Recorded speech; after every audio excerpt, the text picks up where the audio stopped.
Fortnite action right here on CCAFN. I will be your host for the evening, Ravishing Ravish, most ravishing man on the internet. Joined here by my side yet again by these two absolutely wonderful gentlemen. Of course, I have Panda to my left and War to my right. War, you get to go first. What's up, baby? Hey, I'm just excited. We got an amazing day of Fortnite action. Collegiate Fortnite is all kicking off with zero build trios. I mean, we saw this competition take place this Wednesday, just at least the qualifiers of it, and now we're on to finals. And finals, it's going to be a whole new show. If it's anything like the last one, it's going to be incredible. I would hope so as well. Panda, it is not your turn to choose your words carefully, but what's up? Hey, listen, honestly, you know, I'm excited, right? This is going to be definitely a different competition than we saw last time because it's going to be a lot of teams competing for second place. Because if you don't already know at home, chat, Ben K's already won. Like, there's no way they lose. So it's okay. But everybody compete for second, third, fourth. It'll be a good race nonetheless. And I'm excited to see how this competition is going to go. That is 100% correct. Thank you, Panda. That was a wonderful description, and you were 100% correct that everybody might as well give up right now because the man with the B, E, and K is coming here to slay. That's for you. Now, with that being said, though, you know, why do we go ahead and move on into the prize pool is it looks like today? Because like you said, this right here for all the marbles, every single one of them that everybody's been working towards this entire week. As you see right from that description, that top prize, that 6K, which belongs to Ben K, is of course very sweet. But more, talk to you about the rest. That distribution looks mad nice. That distribution looks incredibly nice. 33 teams competing, top 20 get prizing, and that is a lot of bread you can be bringing home. I know everybody's going to be focusing on that top prize, maybe be able to steal it away from Ben K. Personally, I think there's a couple teams that can maybe sneak in there and take first from your boy. Exactly that. Because if we're looking at it right now, and I'm hearing a lot of hums and ahs from you here, Panda. Are you not happy with things here? Hey, listen, it's okay. War will learn quickly not to doubt the king himself, Ben K, especially when it comes to zero build. My man is one of the top earning professionals in the zero build space. So he definitely is going into this with a bit of an edge. Now, obviously, like War mentioned, there are some incredibly talented players. We got like Nounsy, Except, and Tragics. Huge team there, especially in zero build.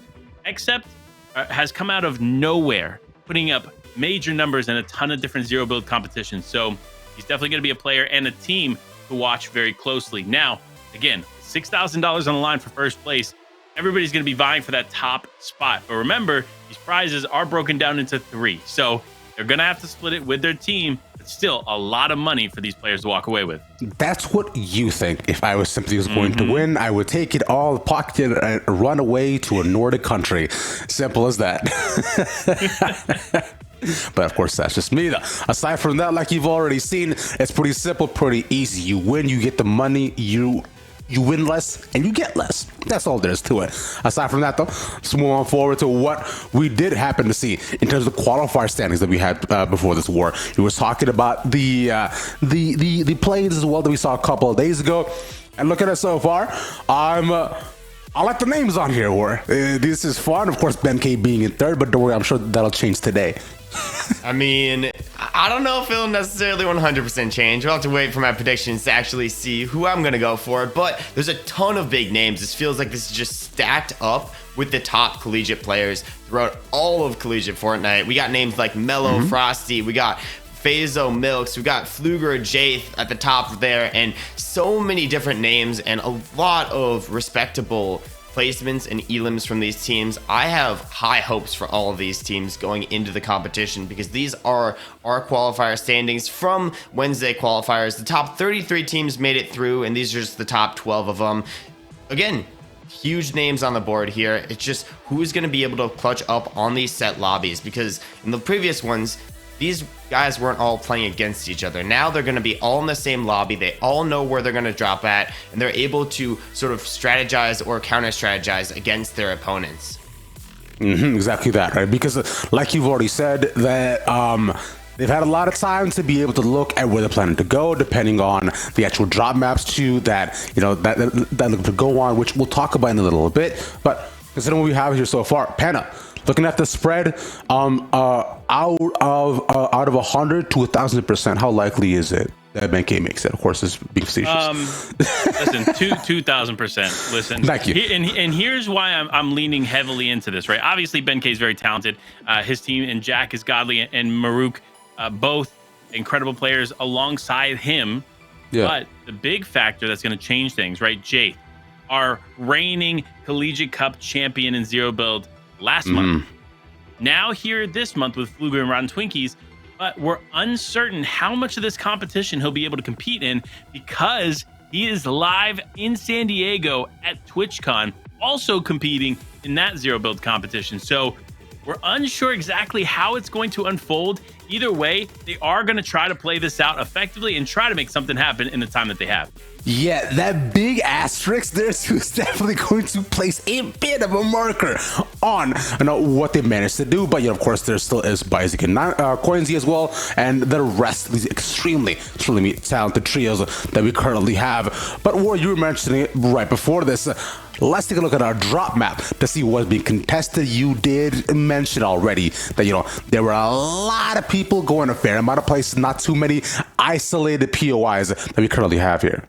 Definitely not a lot of isolated POIs, but a lot of space on the map is what we're starting to see. And when we're talking about the drop map, we got to talk about some of these new POIs like Grim Gables, Lustrous Lagoon, Herald's Sanctum, a ton of new places to drop, and some of them have different strategies in zero builds to no builds or to normal builds modes. For example, I think Phaso, Convicted, and Milks dropping out at Grim Gables. That's a super stacked POI. They have a team dropping right next to them, but that team's just going to be contesting the blimp area, so they should have free reign of the entire POI and can maybe even look for a couple Storm Surge tags if that's going to come into play. And the other reason I like this team is because they're the only other team to get 2 wins other than Jay Fluger and Rotten Twinkies, who may not be able to play some of the tournament. So definitely a lot of potential there. And we also got to talk about the second place team in the qualifiers at Herald Sanctum of Bizik, Coinsy, and Maxil. Usually Herald Sanctum is known as a place where you can't get many materials, but there's a lot of floor loot, and with increased loot spawn, a lot of potential. But in zero builds modes, it doesn't really matter if you don't have all the materials because, again, zero builds, you don't really need them. So it's a great place to loot up quick, get out, and play for some center map positioning. Wow, you would think that they would be able to do all that. But what's up, Panda? Yeah. And I kind of want to add to this real quick, because if you look down at Shimmering, right? While Shimmering is there, and it does look like there is kind of a team that's going to be taking that area, it's more or less them split. So I'm curious if it's fully going to be this team landing Shimmering. And for Bizik, in his trio, they're going to be able to look for surge tags on the players just south. It all depends, obviously, on how it rotates and how that plays out. But with so many incredible teams in that vicinity of center map, it's going to be a tough call. You see BenK's name. You see Fluger's name. You see Bizik. Like, all of the top teams are more or less in a triangle around one another. So it's going to be a stacked midpoint. I'm excited to see whose team will truly come out on top. And speaking of that stacked midpoint, we got to talk about BenK, Jack, and Maruk actually going to be contested against Statix's trio at the Chrome Crossroads. Another one of those new stacked POIs that have blimps, have areas around. So I'm going to let you defend your boy, Panda. Panda, do you think that BenK is going to be able to defend off this trio? And 100%. And the reason I say this, like, people don't understand this man. Him and I play pretty consistently together. Not to brag, I do know BenK. But no, in all seriousness, Coney Crossroads is the spot, right? Now, Chromie Crossroads, it has been his spot for all of Chapter 3. There's not been a point that he hasn't really truly understood this drop. And now for Statix, right? Statix has been landing here. They kind of understand Chromie, but with BenK's expertise, experience, and knowledge of the POI, it doesn't seem like they'll have too much trouble taking them out. But look, that's an early prediction. We haven't even seen how Game 1 unfolds yet, so anything can change in the moment. If BenK was here right now, just the amount of pressure that he would probably feel would be insane. I think we effectively talked about him and kind of only him for maybe the past 15 minutes, which is honestly, I'm genuinely up for it because it's the boy Ben K. Because at the end of the day, that K in his name stands for King, which is what he will, of course, be getting. And of course, you'll also catch him the broadcast after this as well for solos. That'll be happening, which is the best part. Aside from that, though, now of course, we have talked a fair amount about we were landing. War, you also mentioned the new POIs, but Panda, I want to go and stick with you on this too. Is there are things that are being unvaulted as well that might play a decent part in what we see today too.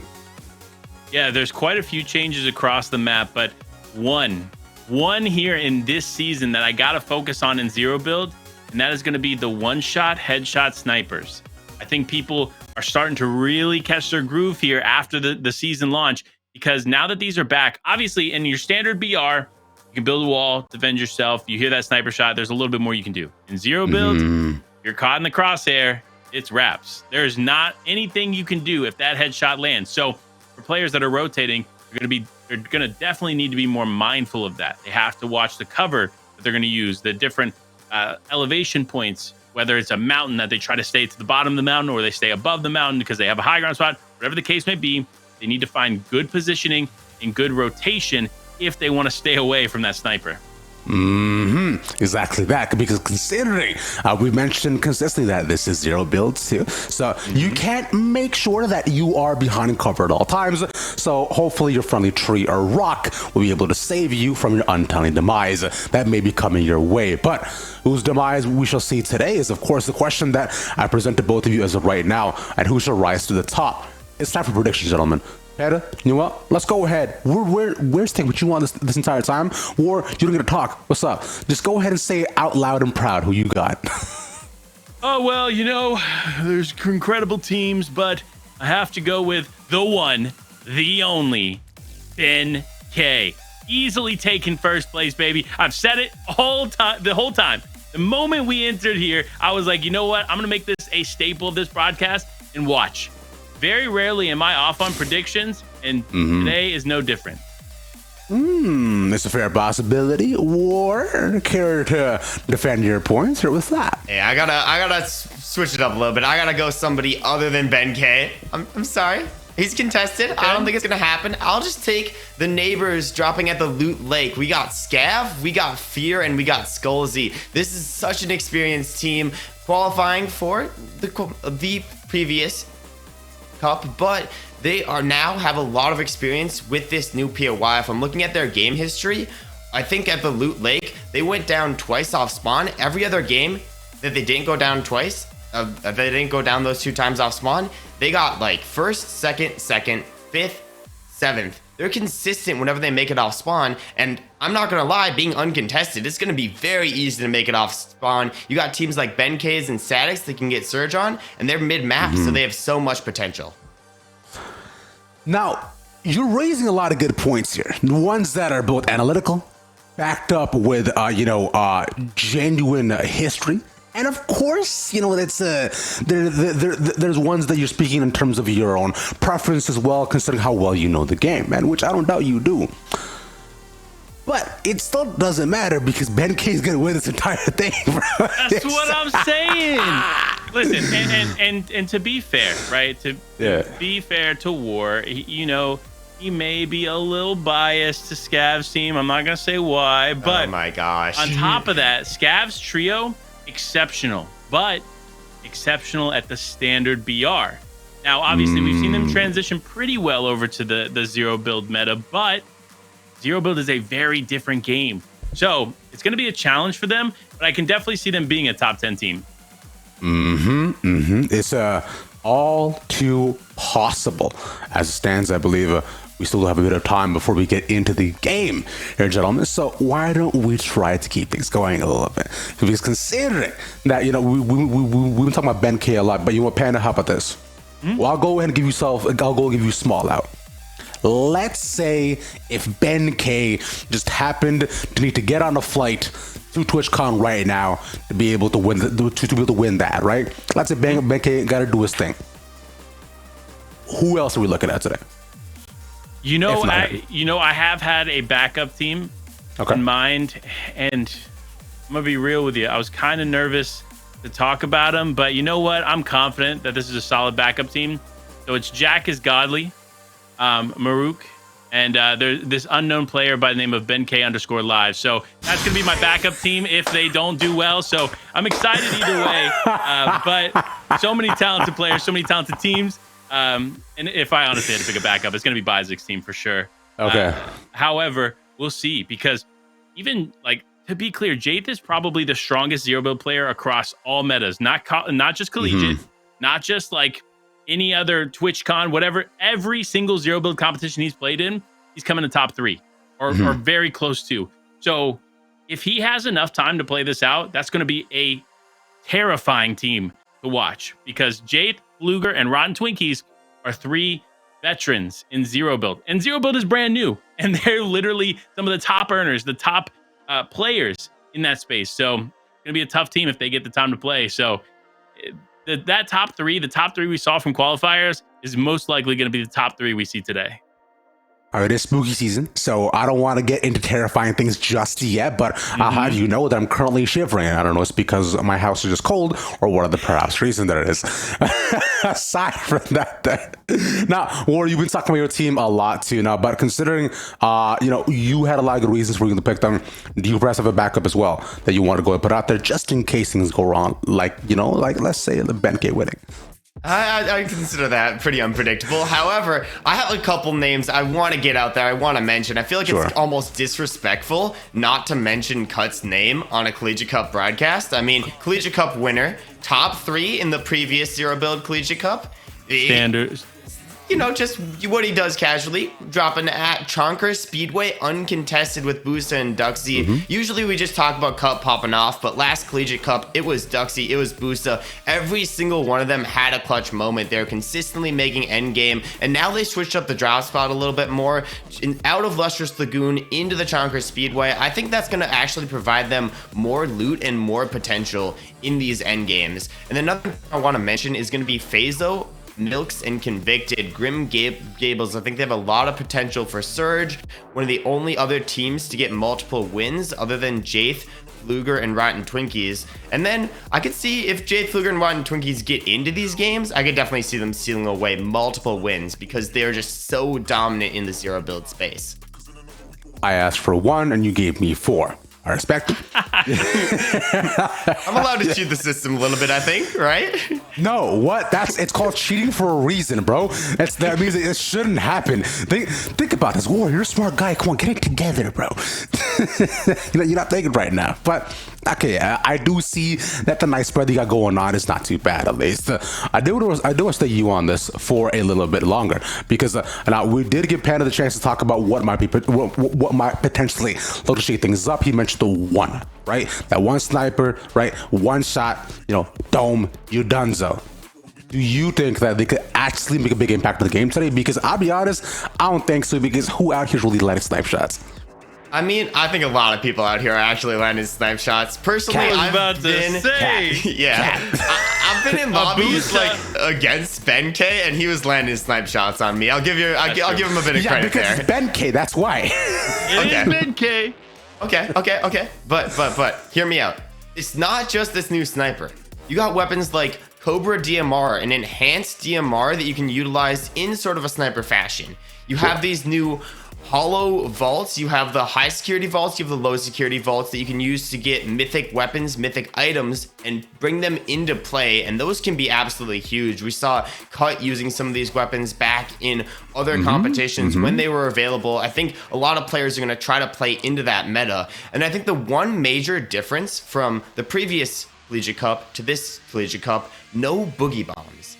And that's going to be crucial because boogie bombs were so integral to the way players played. It was always, I'm gonna boogie bomb onto somebody, or I'm gonna shockwave onto somebody, hit them with a boogie bomb, I get the entire team, I shoot 1, I shoot 2, I shoot 3. It's just as easy as that. It's simple. 1, 2, 3, boom, an entire team eliminated. We steal their boogie bombs, and now we just do it again, rinse and repeat. Now teams aren't able to do that, so it's gonna be more range tactic fighting because you can't really close the distance and guarantee that the other players aren't gonna be able to fight back.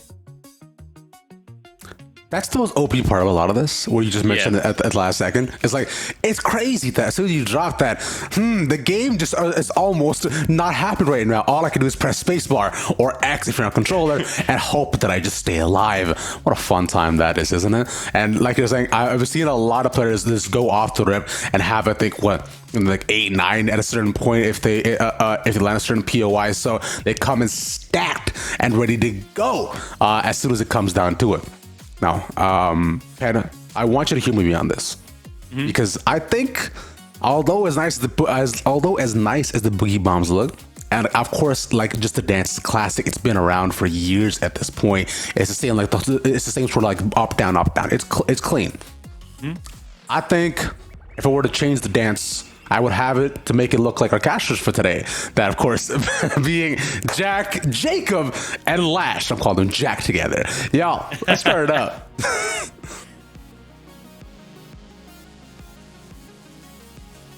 Thank you so much there, Ravish. I mean, hey, Jack the caster duo, you know the vibes. But when you mention their predictions, I'm going to say it as the probably most consistent since Summer Showdown predictor. I'm going Nowzy, Tragics, Except. Those are my boys, and I think they're going to take them the win. But who you going with here, Jacob? Honestly, looking at that drop map, it was kind of hard to go against them. My eyes immediately went towards Tilted Towers, seeing Fluger, Jaith, and Rotten Twinkies, but the analysts kind of broke it down. They might not have a chance to play all of their games, so they might just be trying to line their pockets with a little bit of money. I can't copy you, but there's one guy I got to copy. There's one guy I got to copy. He's been saying his name all day. The K stands for he's striking out his competitors. Ben K, I think, has the chance to take it. That third place that we saw moments ago on the leaderboard, I think that was just fuel for his fire. It made him hungry for that victory, and I think he has what it takes here today.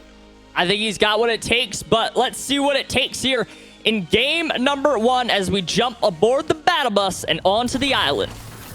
Already, you can kind of see Fort Jonesy's already getting a little busy down here. If you guys kind of watch a lot of our main gameplay, this is home to Clicks and Duke, so you can see where a lot of players are wanting to get this hot drop right out of the gate. That's Assassin, Edge, and Maxo are going to be contested by just one team. And I got to ask you, Lash, in trios and zero builds, is this something where you see a lot of players go out right off of the rip, or do you kind of see them play slow and steady?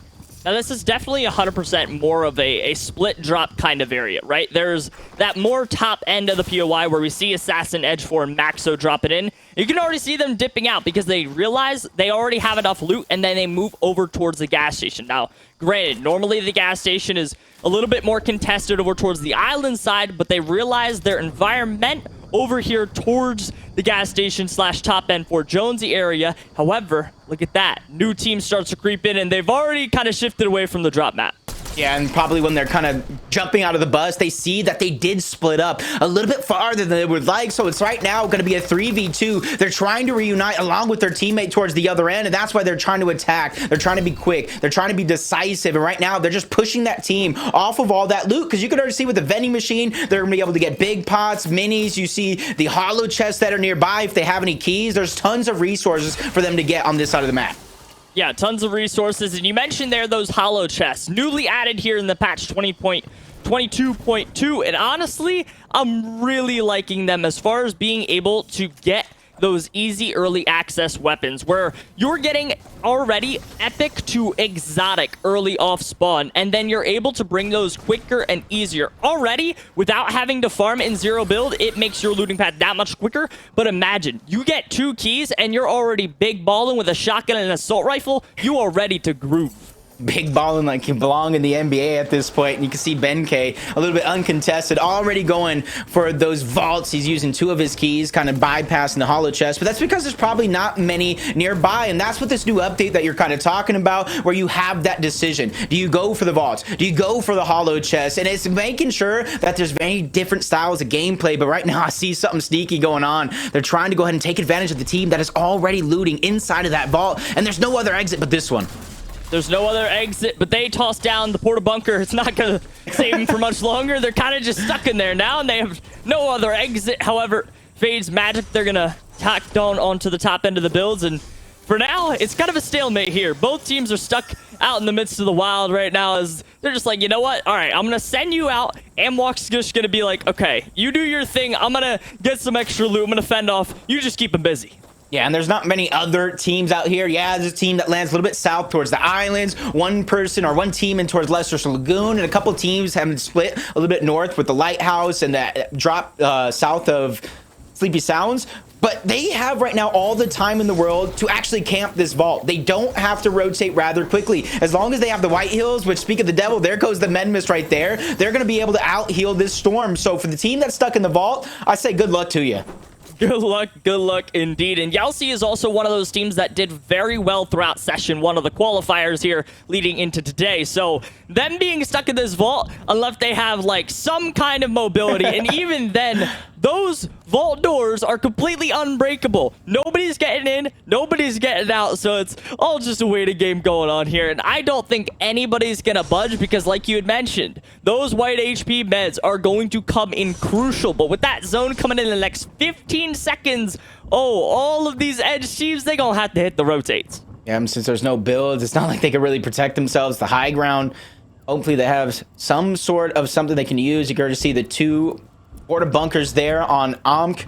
But right now, it's not really the battle. Right now, I would say the team in the vault, this is their chance. If you look at your mini-map, you see one lone player floating towards the outside. So yes, if they leave that vault, Lash, they are going to take damage. It is going to get chaotic, but you have to be able to take your numbers advantage while you can. But they're stuck in the vault. They don't have that information that is so vital. And I talked about the other teams that are nearby. This is the team that landed in towards Lustrous Lagoon. They're not going ahead and wasting time towards the outside. They realize they got to get to zone as quick as possible.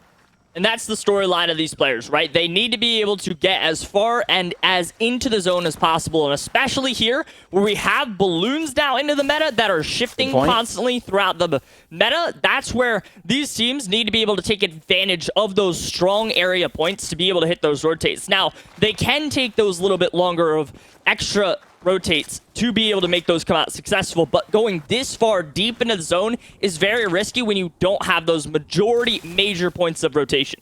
Yeah, and you can kind of see them looking in the sky, looking all around. They're just watching those teams. Since they landed in towards Lester's Lagoon, they're going to be able to kind of hide along that mountainside and watch every team that rotates around them. Are they going to zone? Are they not? And I think right now, they didn't necessarily notice those teams because they're still back there camping. So they're just trying to watch their back, gather as much information as possible before they make that next rotation over towards Shimmering Shroud, that gas station where, honestly, the Cami split, to be lack of better words, to where it has received a huge buff in loot. You see the hollow chest, the elevated ground, get some high ground. So for any team that lands there, that's just going to be a buff and put themselves in a great position. And you mentioned there, those balloons also coming into play as well. They're making sure they're positioning themselves up on top of anywhere that they can get around. But here, Old Man and his co are now pushing into the fight of Edge for Assassin and Maxo. We saw this team very early on, now heading into the rotates, and this is Edge Zone as well. Nobody nearby, but the chaos of a third party is still in the realm of possibility, and you can take out the sniper there. As Panda kind of mentioned and alluded to there in the pre-show, these teams know how to hit their shots, but Old Man are now kind of taking the back end, but they're waiting for the play to go up towards height. Yeah, I like that play that you're talking about, trying to take as much of the elevation as possible and even try to take a different angle so that way they can continue rotating in, but they can also watch their back simultaneously. And being down a player, I can see, even while hitting that shot, they're not going to get aggressive because that is a disadvantage that they don't want to go ahead and fight into. They have to be very, very careful as they begin to go ahead and move west into our zone to try to get that reboot off. There's going to be plenty of teams going ahead and trying to get the scrap loot that is left by from some of these POIs or some of these kind of non-POIs as well. It kind of surprises me that they rotated out there considering they had that good position as well. That's you true. See that there, Jacob? There's a team creeping up in the building right above. If they somehow open up the Hornet's Nest, they are going to get stung out of nowhere before they even realize it. And that could be very scary situation. He's even getting a little bit closer to the fire there. This is so scary for them if they get just too close.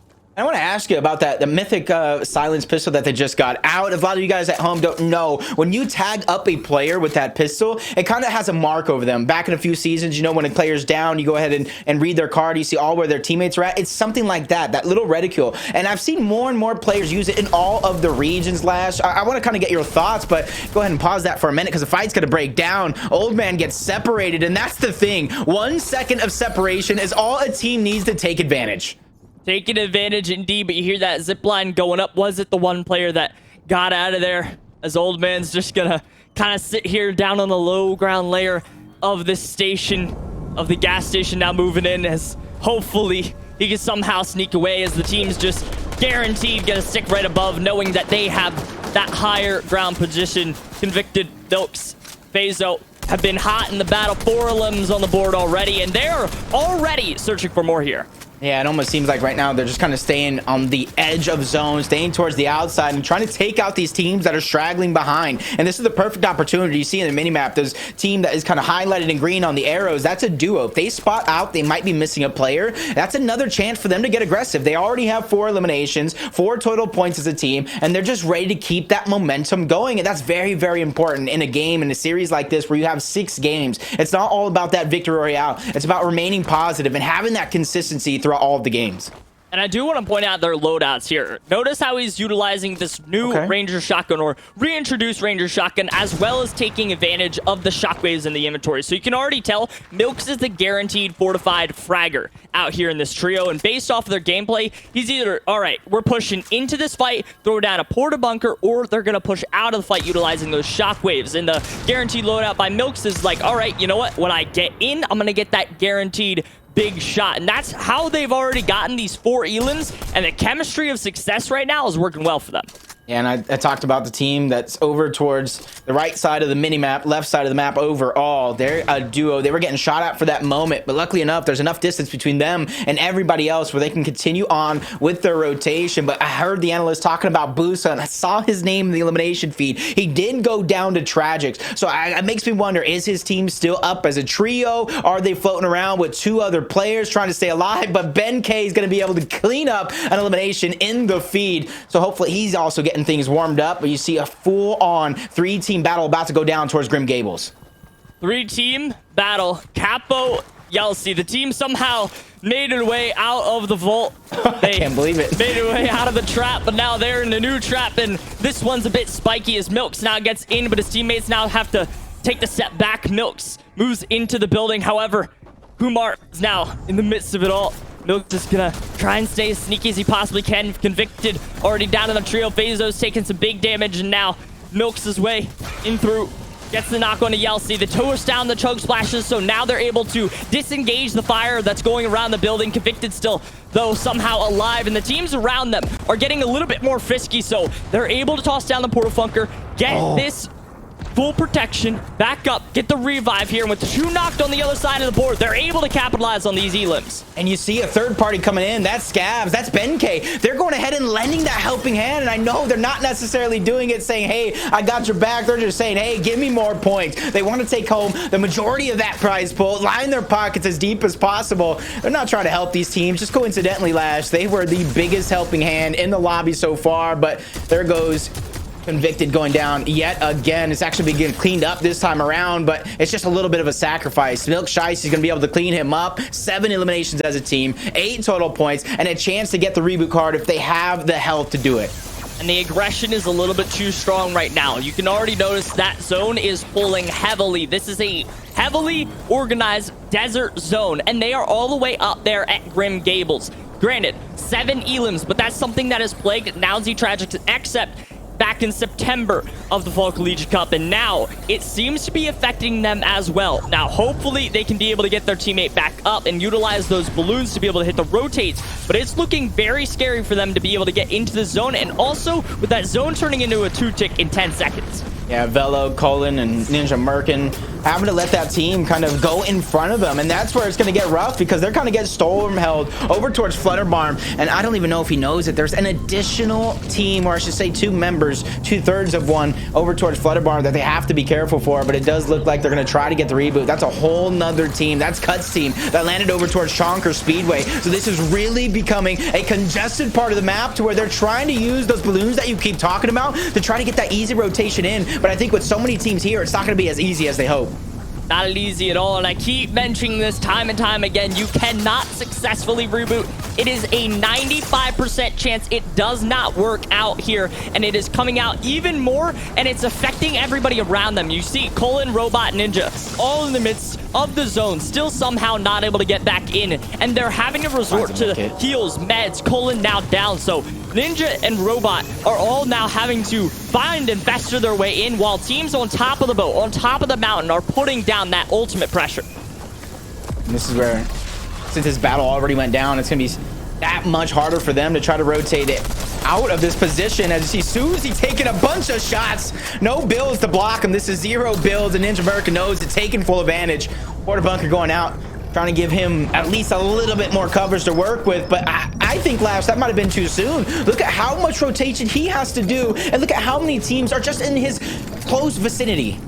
Close vicinity indeed, in 5, 4, 3, 2, 1. Timer a little bit off, but that zone's now closing in here.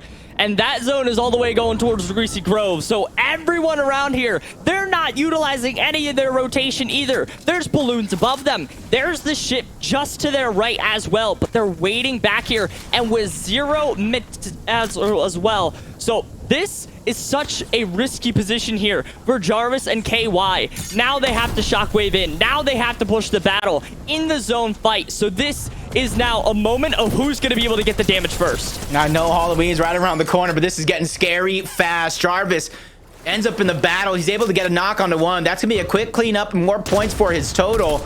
He needs the heals. You talked about it. He has nothing to his name, but now he's going to get some minis. He's going to get granted the med mist. There's a med kit there. He's just been granted a miracle and a second chance at life to at least try to get towards the zone. Is Cranky. He doesn't have that second chance. He goes down to the zone. Maxo also getting a down in the elimination feed as Tragic Downsy accepts seem to be in a good spot and trying to disrupt some games with the grenades. That's something I personally haven't seen in so long. I haven't seen the grenades either, but they go back into Chapter 2, Season 1 type meta, and they bring it here into Chapter 3, Season 4, and accept Tragic's now is always the most adaptable team, and that's why they've been at the top of the leaderboards, not only in Standard Battle Royale throughout almost the entirety of Fortnite Competitive, but also here. They transitioned it into 0 build, and now they're putting that dominance down onto everyone in their sights. They have no shying away, and this is why they had the most eliminations in Session 1s to qualify here today of 93, 13 more than any other team as well in Session 1. And thing to remind everybody at home, even though you're seeing Fluger picking up some eliminations, they might not have a chance to play all the games. So they're just stealing away points from other top competitors in the lobby, making sure that they possibly won't be able to get it. As you see another mythic weapon showing himself, those hollow chests playing a huge role here. And this one is kind of like those grenades where it sticks to the walls, where you just snipe in the walls, exploding shot after shot, making it hard for these players to have any covers here in 0 build. So he's really thinking outside of the box.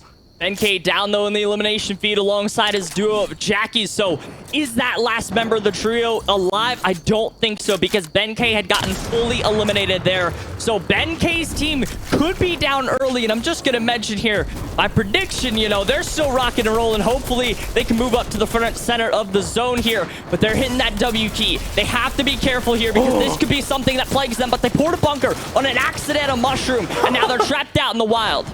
The double snipe, so I barely even noticed this. I was so distracted by the mythic. He has another sniper as well, so he can tear these covers down and switch right away, just like you're seeing, trying to put it to use. They immediately go back in, splashing, trying to get themselves to tip-top shape because they got themselves an edge of zone in the house, the man-made cover, so they got themselves a great spot here. And you can also see in the minimap, there's not very many teams that are going to be able to rotate into them without taking some shots as a sacrifice. Oh no, here come the clingers on the Kyler Kane and Doogie. They have the boogie out of the way of those clinger snipers. That exotic coming in massively there for Tragic, Nowsy, and Except as they're able to hold the ground of their building, and now they've gotten them descending back down in the lower ground layers, and them being focused now is so bad for them, considering everybody now on the brink of the edge rotating into this 30 seconds left of the rotate. And now they have to be very careful here of not contesting too much focus around anybody, and this Klinger sniper is just bringing down the chaos, and here comes the focus from the rest of the lobby.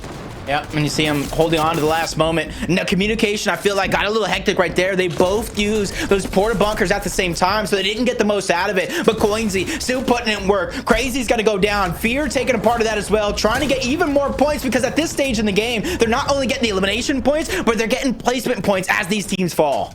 Placement points are definitely going to be massive for these teams, and especially Skullsy, Scav, Fear. War's prediction here today, they have to hit that rotate over towards the right side, the more elusive side of the zone where not too many players are, but they have to maneuver ways. Teams like Except, Tragics, and Nounsy out of their way, and that's essentially what Zero Build is. You have to push everybody. You can't go around them, or otherwise they could easily get that focus down onto you in a matter of split seconds. And like was mentioned before, the snipers continuously raining down that pressure. We saw it there in those moments where two snipers coming into play, and it is putting the most pressure on these teams. So 10 seconds until that zone comes in here, and now all chaos will ensue. Somebody get Fades the check right now and make sure he cashes it, because he's putting in work. He got a double, and he took down heavy hitters Fluger and Rotten Twinkies, leaving Jake by himself. And that team's best player, really with his back up against the wall, has some work gonna cut out for him as Kyler, Canman, and Dougie from under the bridge like trolls, trying to make sure that if they don't pay their toll, they cannot pass by. And there goes another elimination. 4 total for the team, but under siege. They get shot from the side. That's Edge 4. The bunker's trying to go out, but it's not gonna be enough. The frag grenade's just proving difficult. Glash, we haven't seen it for seasons, but the power of those frags still holding true. And they got to utilize shockwaves as well to get out of those positions. Once you hear that explosive meter just going off, you know you have to get out. But Edge 4, Maxo, Assassin, all left to their own here, down on that low ground like trolls. Like you mentioned, now they're just kind of waiting for everybody to go past them, so that way they can be taking that back end rotate. And now here, they already have a grand total of 8 elims on the board, but now it's all about playing the catch-up game, playing the placement as well as you possibly can, and that zone is going to close them out as well. So look at that elim feed as well. Except Tragics, Nounsy picking up more and more eliminations here, and we're rounding into the top 20. And that's one of the teams, I know you talked about them, a possible team to watch out for, and they're still lighting up the elimination feed late in the game. As you see Super Duck trying to hide along with Blake, dudes in every single nook and cranny to their advantage, and their center zone right now as it begins to pool, so they're going to be able to kind of wait, allow these teams to pass by him and try to sneak up, as now it's Tragic and Accept get another elimination, but Accept gets sniped. Webb is right behind him. He's going to try to take advantage. Tragic gets dropped. Accept just has a sliver of HP. He gets dropped as well. Webb, can he get the triple? He finally gets shut down, but the damage he did right now, as Nancy's the last player left. The choke splash is saving him just a little bit longer, but the accidental shockwave sends him out of the zone. Down go Nounsy, Accepted, Tragics, now leaving the top 9 within the scenario. Wukin around to the left side. Assassin is now cleaning up the battle. The porta bunkers coming in massively for the cover, so they're able to dip back over to the side, but a new team comes over. They're just able to mantle up and get to cover. However, Assassin gets trapped below, and now he is knocked with Blake and Super Duck taking over positioning. In their center zone right now, they got the best spot. Coinsy taking some high ground along with Bizix and Max. This is going to come down to who has the best positioning, and right now it looks like them. Edge goes down, 3v2 situation. Super Duck gets dropped. Now it's all up to Blake. Can he slam himself a victory around a triple? No, he can't. The team holds strong and takes game 1. 13 eliminations for Bizik, Coinsy, and Maxell, dominating positioning of zone as they were able to go there from the moving zones, pull it all the way in, and then take over from everybody that was just scrapping to get back in, and they came out on top almost easily. I'm thankful right now I didn't have to play that end game. That was so chaotic. That was so scary. It was like watching a horror movie. Ravish kind of hinted at it. It might be too early for Halloween, but they don't care what he thinks. They said, bring on the trick-or-treats now. They're saying boo, scaring everybody throughout the entire lobby. But now, speaking of Ravish, we got to send it back over to the desk to see what they thought of that spooky endgame. I mean, I'll go ahead and tell you what I thought about that spooky end game. Considering, well, firstly, hey, hi, what's up, guys? Welcome back to the desk. Ravish Panda War. Y'all know what it is. Let's just jump right into what we currently saw as Panda. You know, you talk about terrifying things. Are getting spooky. I'm still cold. I'm gonna get a jacket. What's up? Hey man, listen, it was absolutely spooky. I'm not gonna lie to you. Edge 4 and his trio absolutely dominating with eliminations going into that end game, and then to see them in the top 5 there in the finish, honestly, exceptional play. Game 1 is game 1 for a reason. It's the nerves game. That's what I call it personally. That's when all these teams are getting their nerves out, finding out if their game plan is going to work out in their favor, and sure enough, we saw that. So, you know, teams like Ben K, I think he lagged. I don't know. I checked in with him. Okay. Probably lagged. I'm not Yeah. gonna lie to you, but it's okay because Scav went down like 8 times. But regardless, it was a phenomenal game nonetheless here to start off the day.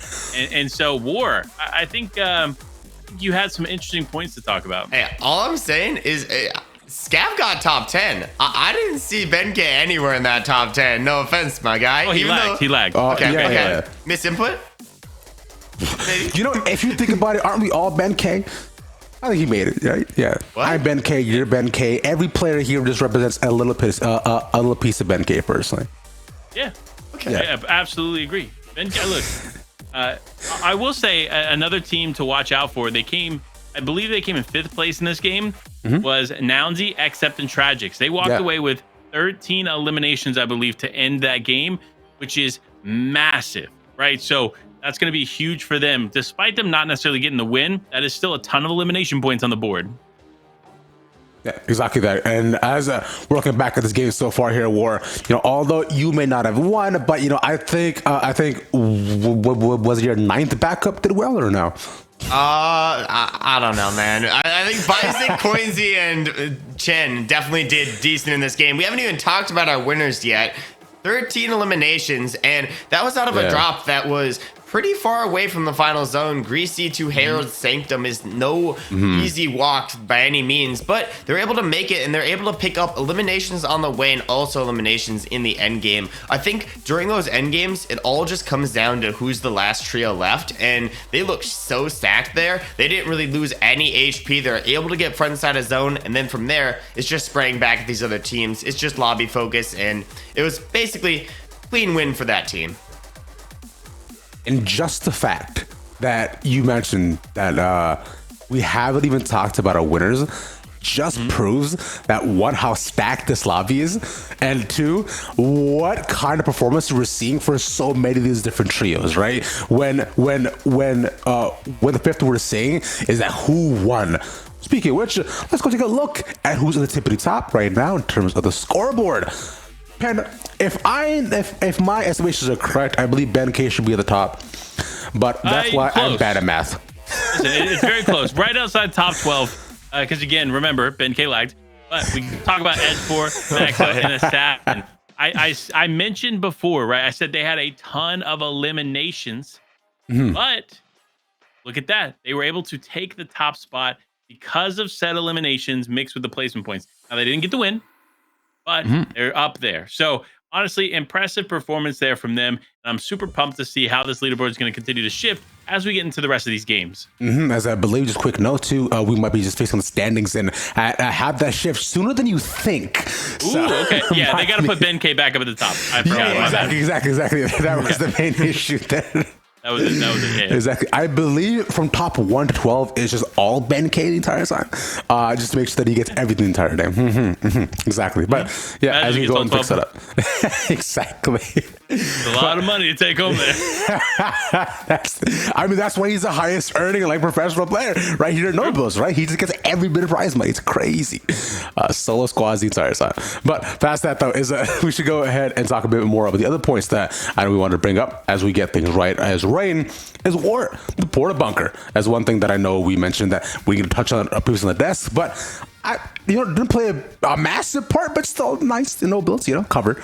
I think it's playing a part in a subtle way because you don't really notice a defensive. You're mostly focusing on who's eliminating who in the lobby and how it's happening. But the people who had the most porta bunkers at the end of the day were able to set up in advantageous positions. Sure, the end game was at Greasy Grove, so we saw a lot of people in the houses of Greasy Grove because there's just so much natural cover around that area.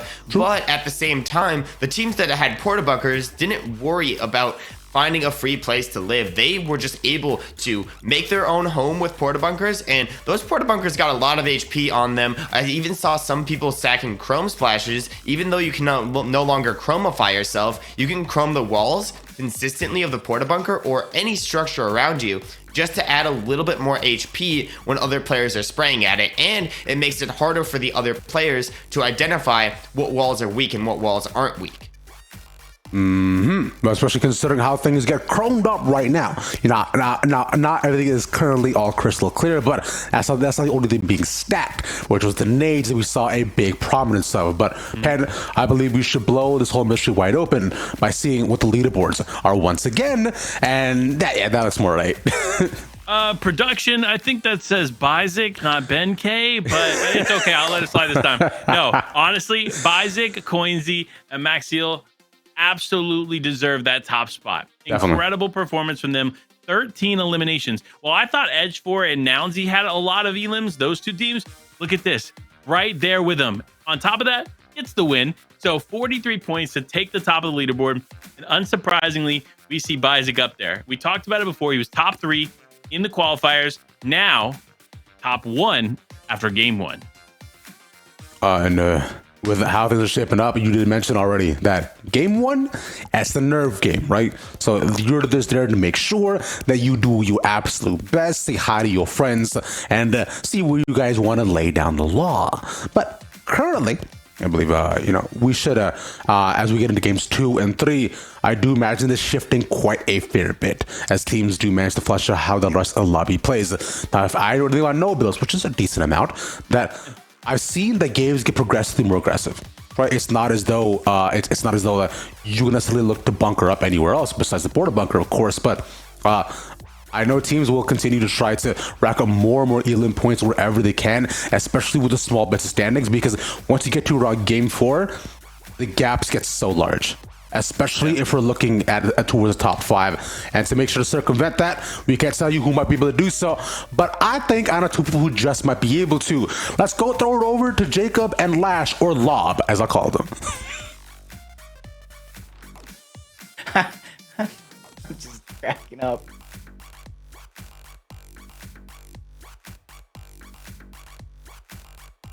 Now we're gonna slam it over into a big dunk. Hey, you know what I'm talking about? You know what I'm saying? But thank you for that lob. Thank you very much there, Ravish.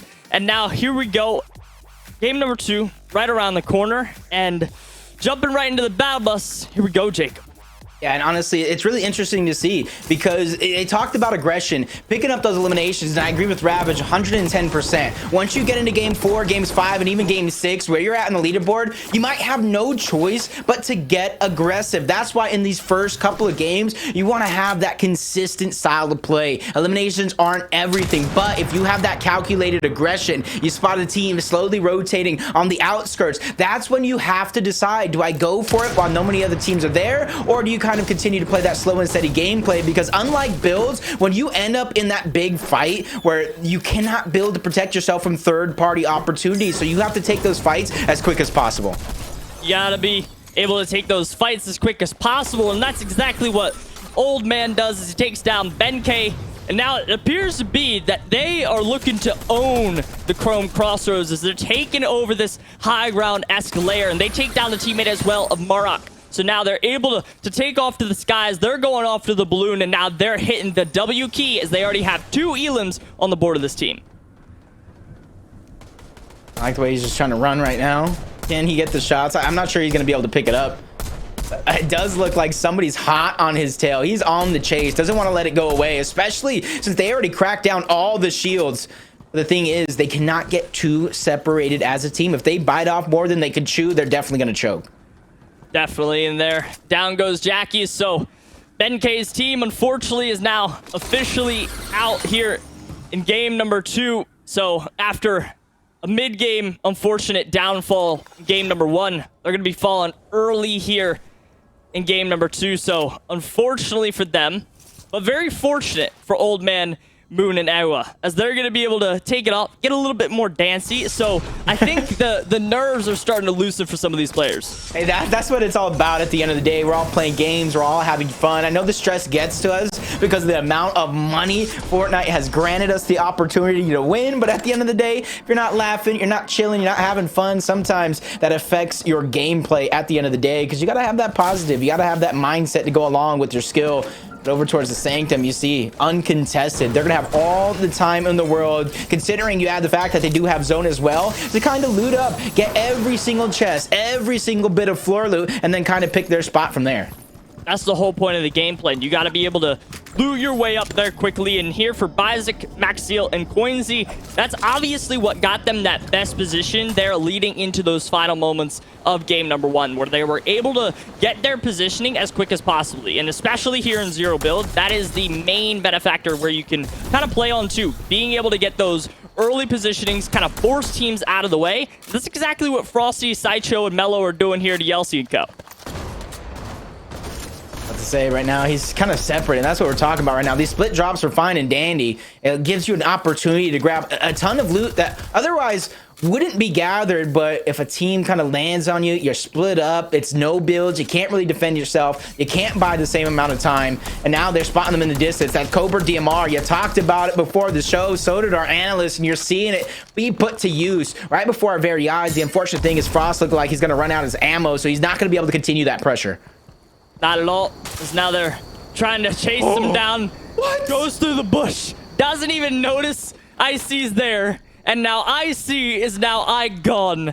As no way did they just absolutely go past that. They're going to be able to seek out the teammate of Carmon out here in the midst of the open. The shockwaves go through. They just need one more shot to take him down.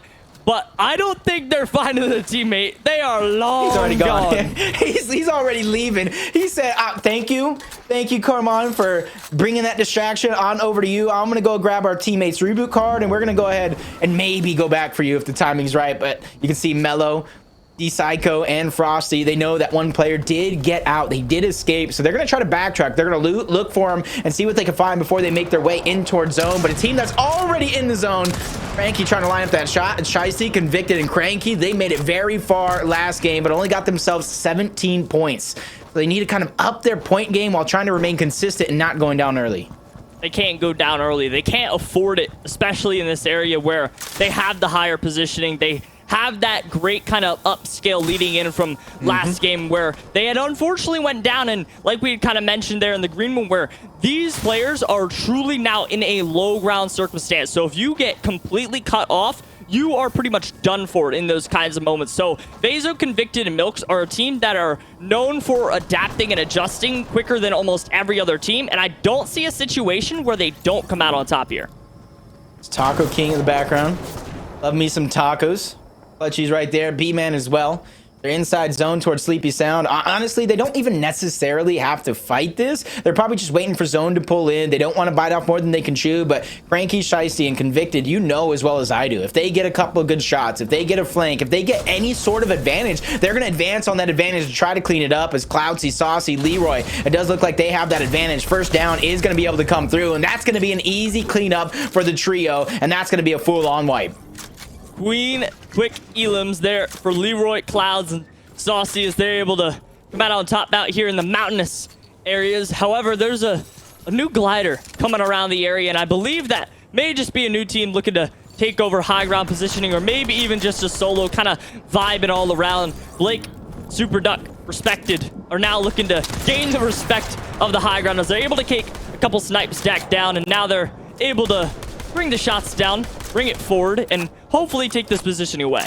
Yeah, and unfortunately enough for the three teams that did go down, got eliminated early, and the couple of players that are watching their teams, top 25. That's when the first placement point comes in. And unlike FNCS duos, it's not cascading placement points from there. You then have to reach top 20. You then have to reach top 17. And from there, that's when you're kind of getting points per placement. So for a lot of these teams, this is definitely not the time to go down, especially the ones that had a big game last one. The top three, you saw the double-digit eliminations coming out for them, but Super Duck, Respected, and Blake, they were one of the teams. They got fourth. They didn't have the eliminations to match it, and that reflects in their point total. They got to be careful here, though.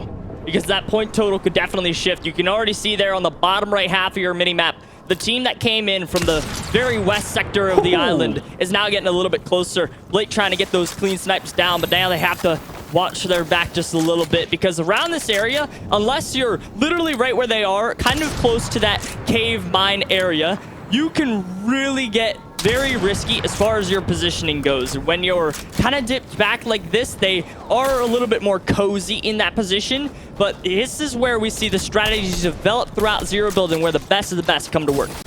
See, picking up those frags, they're kind of saving them. It's time. I wonder how many reboots he got. This is really going to tell us a lot. We know he at least got one. Did he get Carmons? That's going to be the big question that I'm answering, and we're going to have to wait just a few seconds. Yes, he did. He got the reboot card by hiding in the bush. He gets his team back into the game. And that is one of the things to where if they get end game Lash, if they get some points, if they get some eliminations, that will be the MVP style play. No doubt one of the MVP style plays, but W-Dubs is looking to take the W into the midst of this battle as Sentin now moves over to hit the chug splashes back down, but Baz, unfortunately, officially going to go down. So now Busa takes a pop the porta bunker. Now they're moving in with the big damage, but Dubs is able to respond back onto Duxie, but big damage comes back, and Accept is now creeping around the side. They can't hit the shots though, unfortunately, so now Dubs is gonna have to rotate somewhere out of the midst of the open to maybe sneak away. Hopefully Accept Tragic Technology don't realize it. However, they have a big fight that they can momentumize over towards the island as they're still in the midst of the battle. Yeah, it's just kind of one of those sour things that tends to happen. You go to shockwave and get away from one team, you shockwave into another, you went away from that team, you run into another. So he's going to be a solo next to 6 dangerous competitors in the game right now, as Cut's going to have to get that revive on a Duxie and waste no time doing that as everyone continues to try to rotate in. This is where those 9 competitors with the 10th one slowly waiting in the wings can easily try to clean them up, or he can do what this side did early on in the same game. Just wait for it, have this be a distraction, go for those reboot cards, and then play as a team. That's the main key here in Trio Zero Build. You got to be willing to play as a team, and this is a very sticky situation, chromey if you will, as you already noticed. 3-4 teams all in the midst of one, and you even see first place reigning right now out of the game number 1 position, kind of creeping around the back. So we have a lot of top tier on the leaderboard teams all in one sector of the island, and this could become very risky. As you can see, that zone pulls all the way up towards the Lustrous Lagoon. And for those of you that have kind of become weary of this map correlation and geography, this zone is going to go up a little bit more. This is not going full water any longer. So for these teams that need to be able to make that full throttle rotate, you may have to utilize some of those shockwaves just a bit earlier than you need to. If you don't have those shockwaves, well, rip. I just kind of wish you the best, because you talked about the elevation changes and zero builds, especially if you use some of these porta bunkers early. Like Cut's going to go ahead and use 2 along with his team. He definitely has 1 left in the inventory along with the shockwaves. But you're out of porta bunkers, you're out of shockwaves, you're going to have a hard time getting your in towards zone. Colin, Merkin, and Velo is going to go ahead and use the Mighty Monument to try to bypass a lot of these players towards the low ground. But they also have to be careful because they can easily look up, make him the target. I know he at least saw 1 player there, and that's why he's going to mark that one out.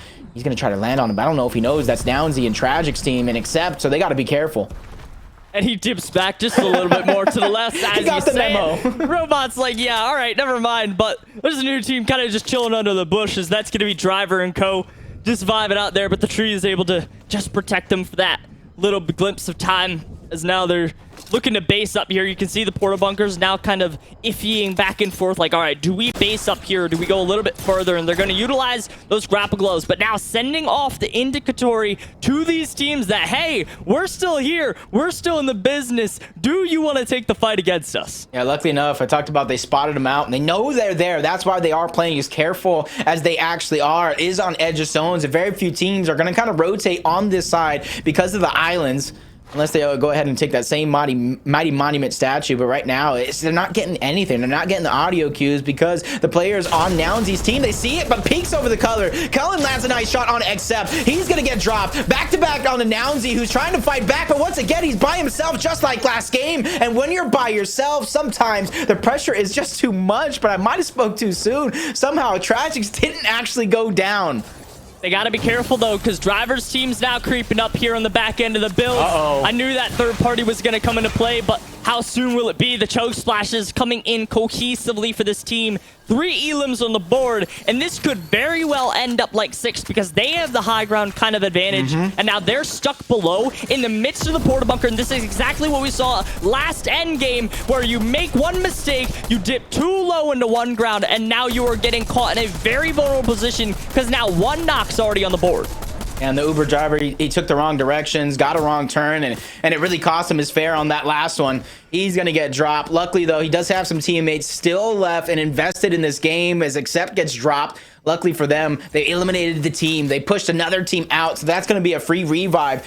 But it's not going to be a free rotation. Another team north on the islands, the team they just fought is going to be west, so they have to think about how they're going to get in. But when it comes to their resources, Lash, I think they have everything that they need except for the plan itself, which isn't going to take too long to formulate. Not at all going to take long for them. I mean, if there's one thing we've learned from Tragic, Snalzy, and Accept throughout their time competing here in Fortnite is that they do not take that slow movement at any chance they get. They are full W key all ahead, because they do not want to be that little bit of slow force around the lobby and then getting trapped up in the midst of things. And that's exactly what IC and Carmine and Yelsey are kind of in the midst of. They're sliding down the mountain. Now they're hitting the W key back up in a reverse roll here as IC's just looking to get around, but there's a team everywhere. You have nowhere to go here, and IC is going to take a different route. Once again, becomes a solo. And if you look at kind of your mini-map, it's not there anymore. But as soon as the team got those 2 eliminations, they went back into position, because you got to know, once it comes towards zones 4 at the end and it begins to move in, third moving, you got to be very, very careful. Your positioning is going to be so important, especially, you talked about it early on, the elevation changes that we're going to see in the game, and it pulls even more towards Lustrous Lagoon. This is going to be one chaotic game to where, honestly, it's not all about bronze in this one. This is going to be about brains, how you rotate and how you stay alive. Quincy picks up an Elam in the V, so first place is still rocking and rolling. We know Nowzy, Tragic, Accept are still rocking and rolling, so all of our top 3 teams are still in the midst of the battle, so those are big names you have to keep your eye out to. If those of you watching at home, you need to be looking out for Nowzy's teams, Bizik's teams, and then some. You have Edge 4, Maxo, Assassin. Those are the main teams. Like, you see go down and you know, or even pick up Elims, you know they are big hitters and they are looking to hit big home runs. Yep, and coming into this game, you can see 10th place.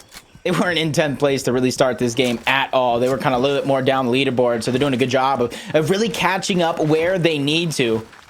First place is going to be Bizik's team coming to this one. Edge 4 is going to be second. Nowzy and Co. is going to be third place coming into this game. After the leaderboard shakes out, man, we talked about those top 3 teams that I just mentioned. A lot of their points, especially the points that gave them that cushion, came through in eliminations. And it wasn't necessarily only early in the game. It was in the late game as well. And for this team sitting in 11th place, they have 6 eliminations. They're trying their hardest right now, Lash, to control their own destiny.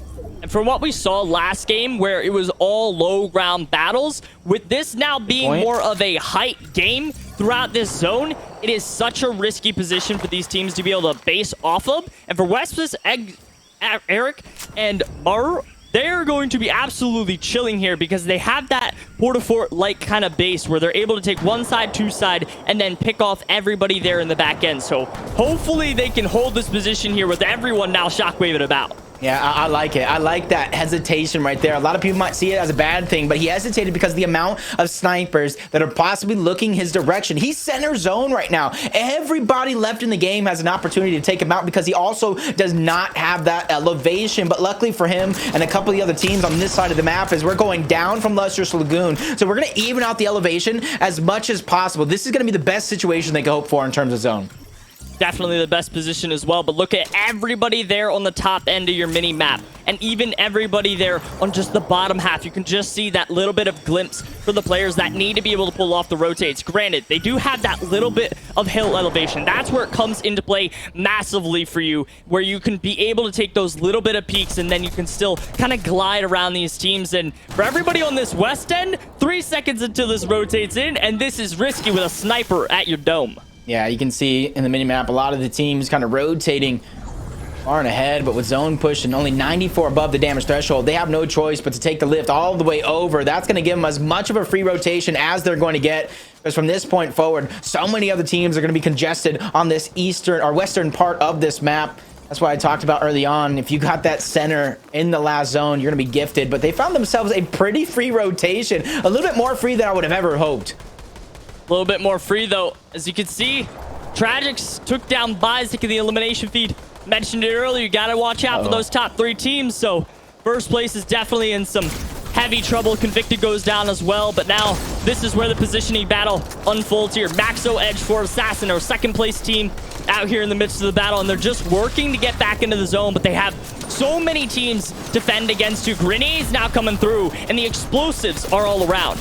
Yeah, and I already saw our first place team lose 2 players to our third place team, Announcy and Tragics. So things are getting chaotic here. We talked about when they get pushed together, that little bit of elevation from Announcy and Tragics is doing them wonders. They're able to pinpoint a lot of players that are kind of scrounging for any nook and cranny to try to hide, but they get that far pull, as max pull as you could possibly get. And for this team that we're watching, Edge, Assassin, and Maxo, they had it up in 4th place after last game. I hope they have rotation. I was thinking in the form of shockwaves, but the new Chili Chug Splashes, I'll take it.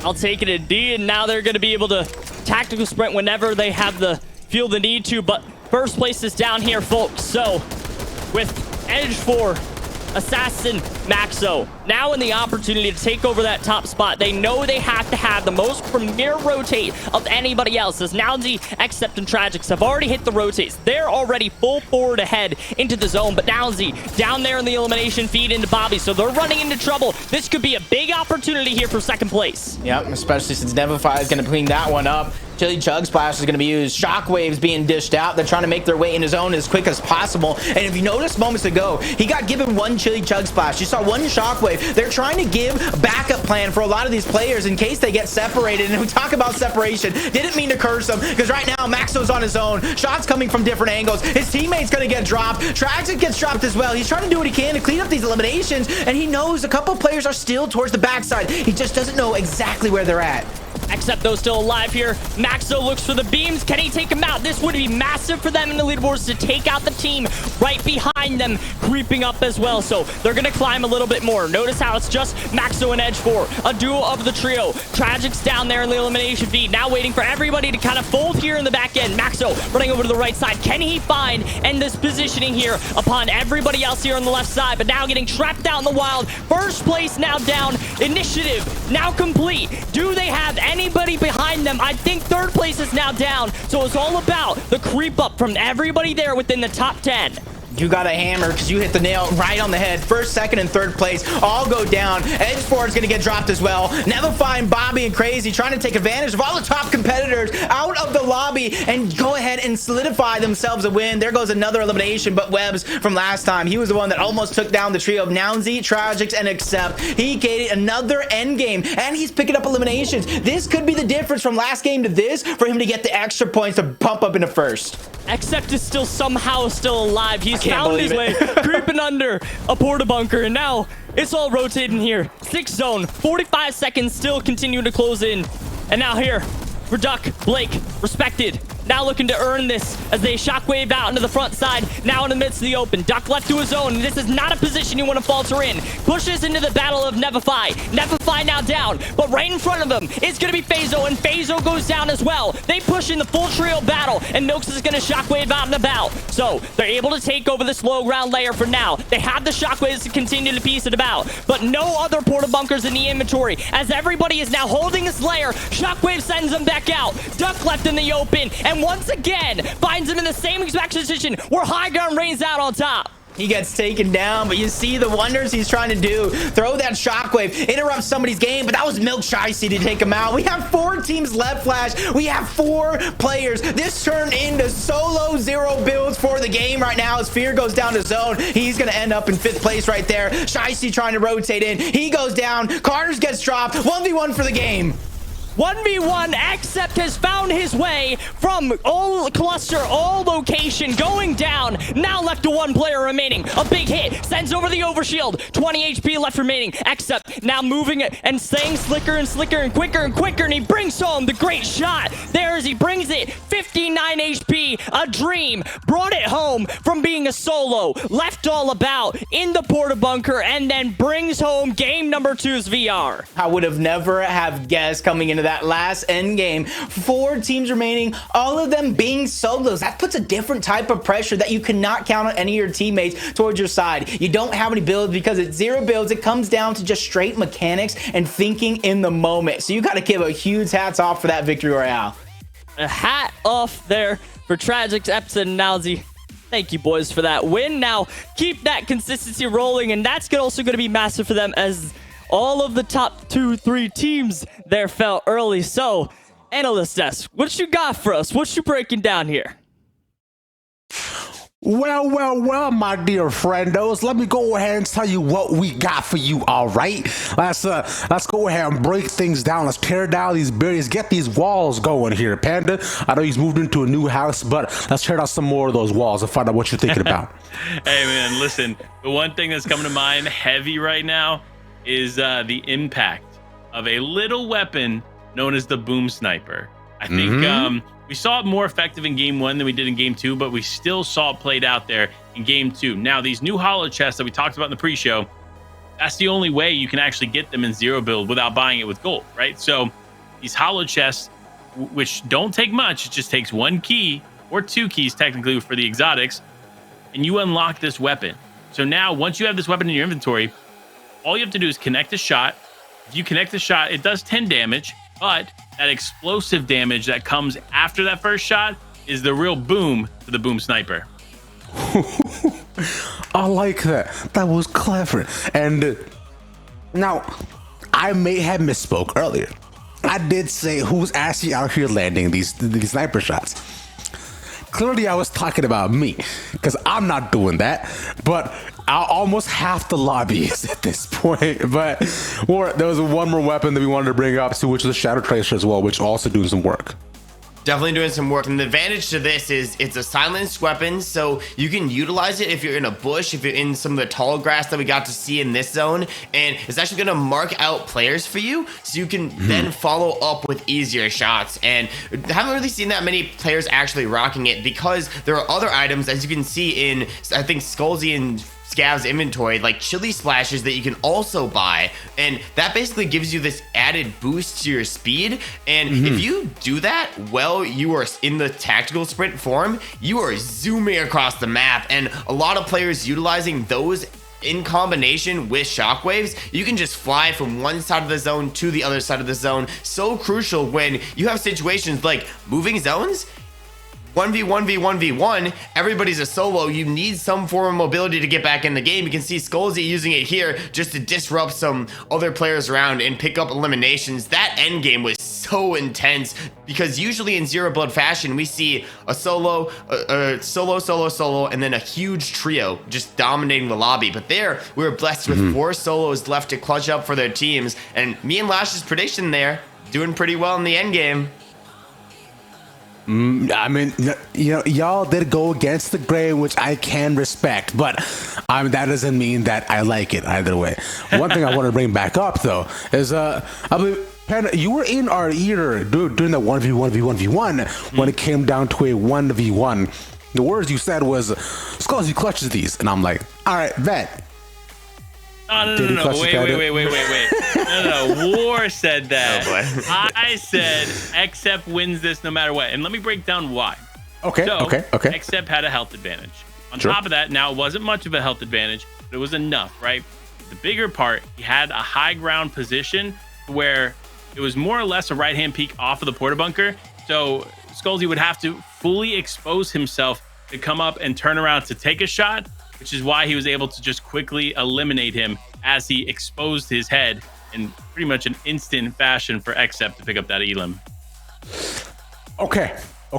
See, I can understand that, especially if we're looking at, I believe the term is called peeker's advantage, right? Especially when you're looking to hold down these very close angles, considering what you have to do may not be what you necessarily want to do, but in close situations like that, we'll have to see how things match shape up, as we do have the leaderboard ready and set to go to be able to break down here War, who managed to make it back up. Now it's the next set, still doing their thing.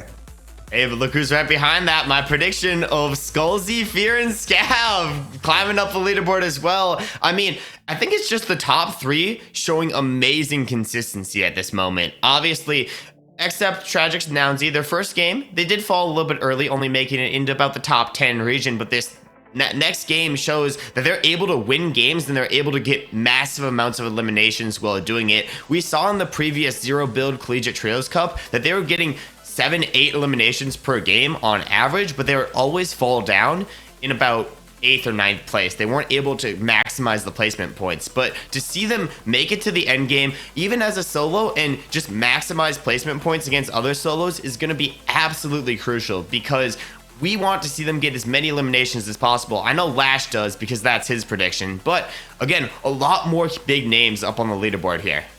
Yeah, but who cares about what Lash wants, bro? He's not here right now. He can't defend himself. All right. Okay. That's not a necessary factor that we have to consider. But yeah, like you're saying, as you head on over to game 3 at this point, I'm starting to get worried for BenK, Panda. I don't know about you. I'm not. Listen, he messaged me, right? He said, hey, listen, Panda, and I didn't want to share this until now. He's like, look, first 2 games, we're only going to put up about 4 points, and we're going to do that on purpose. We want these other players to feel like they have a significant lead, feel comfortable in their position, and then we're going to strike. So now, game 3, 4, 5, and 6 are it's BenK time. Just wait. And they are going to make an extraordinary comeback here to climb into the top 3. Okay, I'm gonna hold you to that because I don't know about you, but you know BenK hasn't replied to my DM yet, so it'd be nice if he could. Hey Ben, how you doing? We're still waiting around. But aside from that, it's exactly that, because I imagine we're probably gonna see probably 30 Elim games from him at this point. He should be here taking out almost half the lobby. I don't doubt that for an absolute second. One thing I also don't doubt is my caster's abilities to take us into the next game as well. So, Jacob Lash, or should I say Jash, y'all, let's get it again. Thank you so much, Ravish. All right, Jash. I actually kind of rock with that, Jacob. I like it. Team Jash all the way to the top. And honestly, we might be looking for a trio. Panda, we might give you a tryout. If BenK doesn't make it here into the top 3, we might have to steal you away from him. Yeah, honestly, based off of Ben's finals performances of late, I don't know if he's our trio mate here. I don't know. He might take that against that, but it's all good. Ben, we still rock with you. It's all good. Still my prediction. I still think he's gonna pop off. I think Panda hit the nail on the head. For some of these competitors, right, you could have yourself a bad first couple of games, right? But it's 6-game series. It's all about consistency. The most total points you can get out of 6. BenK probably realized along with his trio, hey, things we're doing right now are not working. Along with the rest of the teams in the lobby, we have to switch things up. That could be getting more aggressive. That could be going towards the center zone just a little bit quicker. That could be so many different things. But luckily for you guys at home and us here, we don't have to wait long because game number 3 is starting right now. Off into the battle bus we go. Starting it off with the first place team of Nounzy Except Tragics, 16 points ahead in first place, as their uncontested home of Cloudy Condos kind of switching it up though, because the drop spot we fully get to know this team as is Synapse Station, but even when switching up the drop spot, they still are the best team. Yeah, I forget. I remember we were kind of talking about the drop map. 59 possible chests in Cloudy Condos itself. There's an additional 13 chests a little bit to the northeast where you see, I believe, Except probably is going to be going towards the Coliseum. There is so much loot over here that I'm honestly shocked this is an uncontested drop, especially since you do have Scented, Zaddy, Dubs, and Baz, Edge 4, Maxo, and Assassins all splitting that kind of split drop over towards the north, which is just less and less loot. So I want to see maybe towards game number 4, maybe towards game number 5, teams might realize the situation that they're in. They might need more loot, so they might try to change things up. Yeah, you're definitely right, and I think that's one thing that we see commonly found, not only just here, but also in the game mode of Trios in of itself. We saw it a lot back when Trio FNCS was in the fold, where one power team will take over that drop spot and nobody is going to land on them, and then they're going to push a fight as quick as they possibly could. We saw it from a team like Mongrel back in Chapter 2 Season 4, where they took over Stark Industries, and now we're seeing it here where they're pushing the battle towards everyone around them. They're taking over that high ground, and now they even got the Balloon plus Volt combo. And those shots that they put on that player in the distance is going to be very, very painful. Not necessarily going to be a bonus for Nounsy trying to step outside of Storm Surge, but the Shimmering Shrines, that's where it's contested. There's also a couple teams on the outskirts where it has been a fight they've been going time and time again. So if they took too much damage too early, and speaking about too much damage too early, Meryl and Ben K are both going to get dropped. Jax is godly all by himself. He's going to drop one player back and try to defend himself, but he's going to have this little cheeky trick right here, not going all the way up, but still has the option to do so. And after he misses that shot, now he's going to try to get out alive, but now he becomes a target from the players towards the low. They want to try to take him out, not let him get too far, because those teammates that he lost, he's not going to be able to save him for now.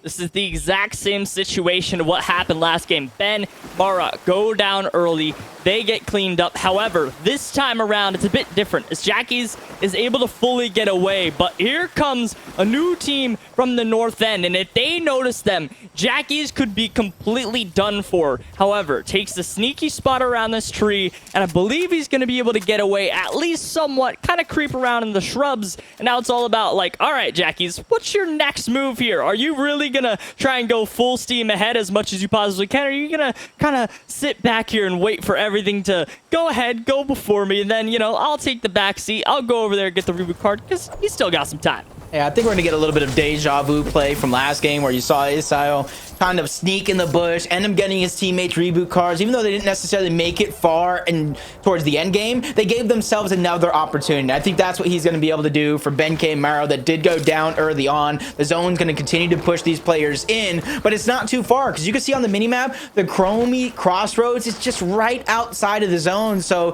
for them, people are going to be able to hear that reboot. It is only the first zone, so they got to be very, very careful, pick and choose when they're actually going to get the players out. And that's the big thing for these teams, right? They have to know the correct timing to go around for these kinds of opportunities, and that's where they're able to kind of capitalize, knowing exactly when to push, knowing exactly when, like, all right, this is kind of a scary position. Let's disengage. Let's get out of here. And that's exactly what Super Duck, Blake, and Respected are doing. They give that respect to the team there down on low ground. Even though they are down there, they know they're going to have to push the fight, and being careful of every single third party that is possible is honestly so huge brain for them. Even though they realize, all right, nobody's really around us, they can't even see what we see there on the drop map, but they're still able to be like, all right, have that awareness, and then they're gonna kind of dip back to a secondary layer so that way they can make the smart rotation. Yeah, and you add on the fact that right now they have elevation over the team that is low, so they don't want to give that up for free unless they have like 100% an advantage in that fray. As Badger, Vicar, and Loxy trying to shoot some players from across. Narrowly misses that one on the sap, but they are going to get some tags. The Storm Surge is going to be less and less of a worry as long as they can keep this one up in 14th place after 2 games. Lash, I don't think that's too much of a worry if you know how to turn it on at this very moment, especially in this game where you can kind of close that gap. You don't have to take first by any means. You just got to start closing that gap game after game.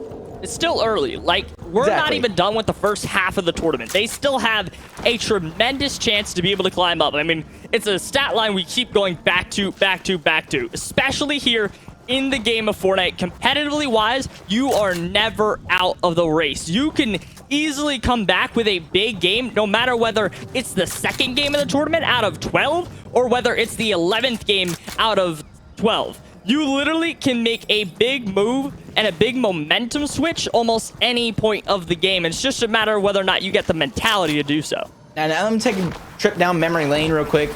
Kind of rewind. I know Dubs qualified multiple times for World Cup, but when Dubs and Mega actually did qualify the first time for the Duo World Cup, they didn't have that very many good games. They had 2 big games that really boosted them up the leaderboards to qualify for the World Cups. I think there's plenty of stories that give examples, that give hopes to a lot of players, and that's why I always try to preach to a lot of this, especially the younger competitors, but the older ones as well.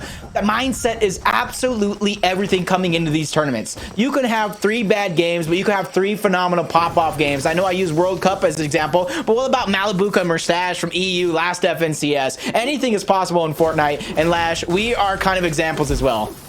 That is a big time fact. I mean, that's what you got to have, the utmost confidence of a player. You got to be willing to take the hits, to kind of quote a little bit of a nostalgic nor of kind of inspirational. You know, it's not about how hard you can punch, it's about how hard you can get punched and then get back up. So for these teams, hey, even when you're sitting here at 2 points for Yelsey, IC, and Carmon, who have been put in many different situations, now can they get back up from that format? And you can see their rotation right now. Even though there is a team that does land in Greasy Grove, there's no team that lands back there by the depot where they're going, where there's still a lot of loot. And because they're in zone as well, they can tend to take their time. They don't necessarily have to force anything. They can continue to play on the outskirts. And chances are zone will once again pull to the southern portion of the map. So for now, they just need to worry about making sure that there's no other team sneaking around them, but also getting that storm surge and maybe not taking fall damage. Maybe that last little bit will help as well. Yeah, maybe cut that out a little bit. You know, it's all good. You know, cut the screen. It's okay. LC, we didn't see it. Now it's all about, all right, you know, rebound just a tad as we swap on over to Domo, Kader, and Eton as they've taken over a big mountain. And honestly, this is a great spot for them as far as being able to get that storm surge damage, because 86 players alive here on the top left of your screens. And with the kind of newly introduced storm surge since last season, these players know they have to get that big damage if they want to be able to come out successful. Yeah, luckily for them, they have sniper. What is this loadout real quick? Can you break it down for me? Because we got the exotic silent pistol. We got a sniper. We got no shotgun of any kind. We got no AR of any kind. He has mobility and big pots, so that's definitely going to be a plus. And then the porta bunkers. What are we looking at?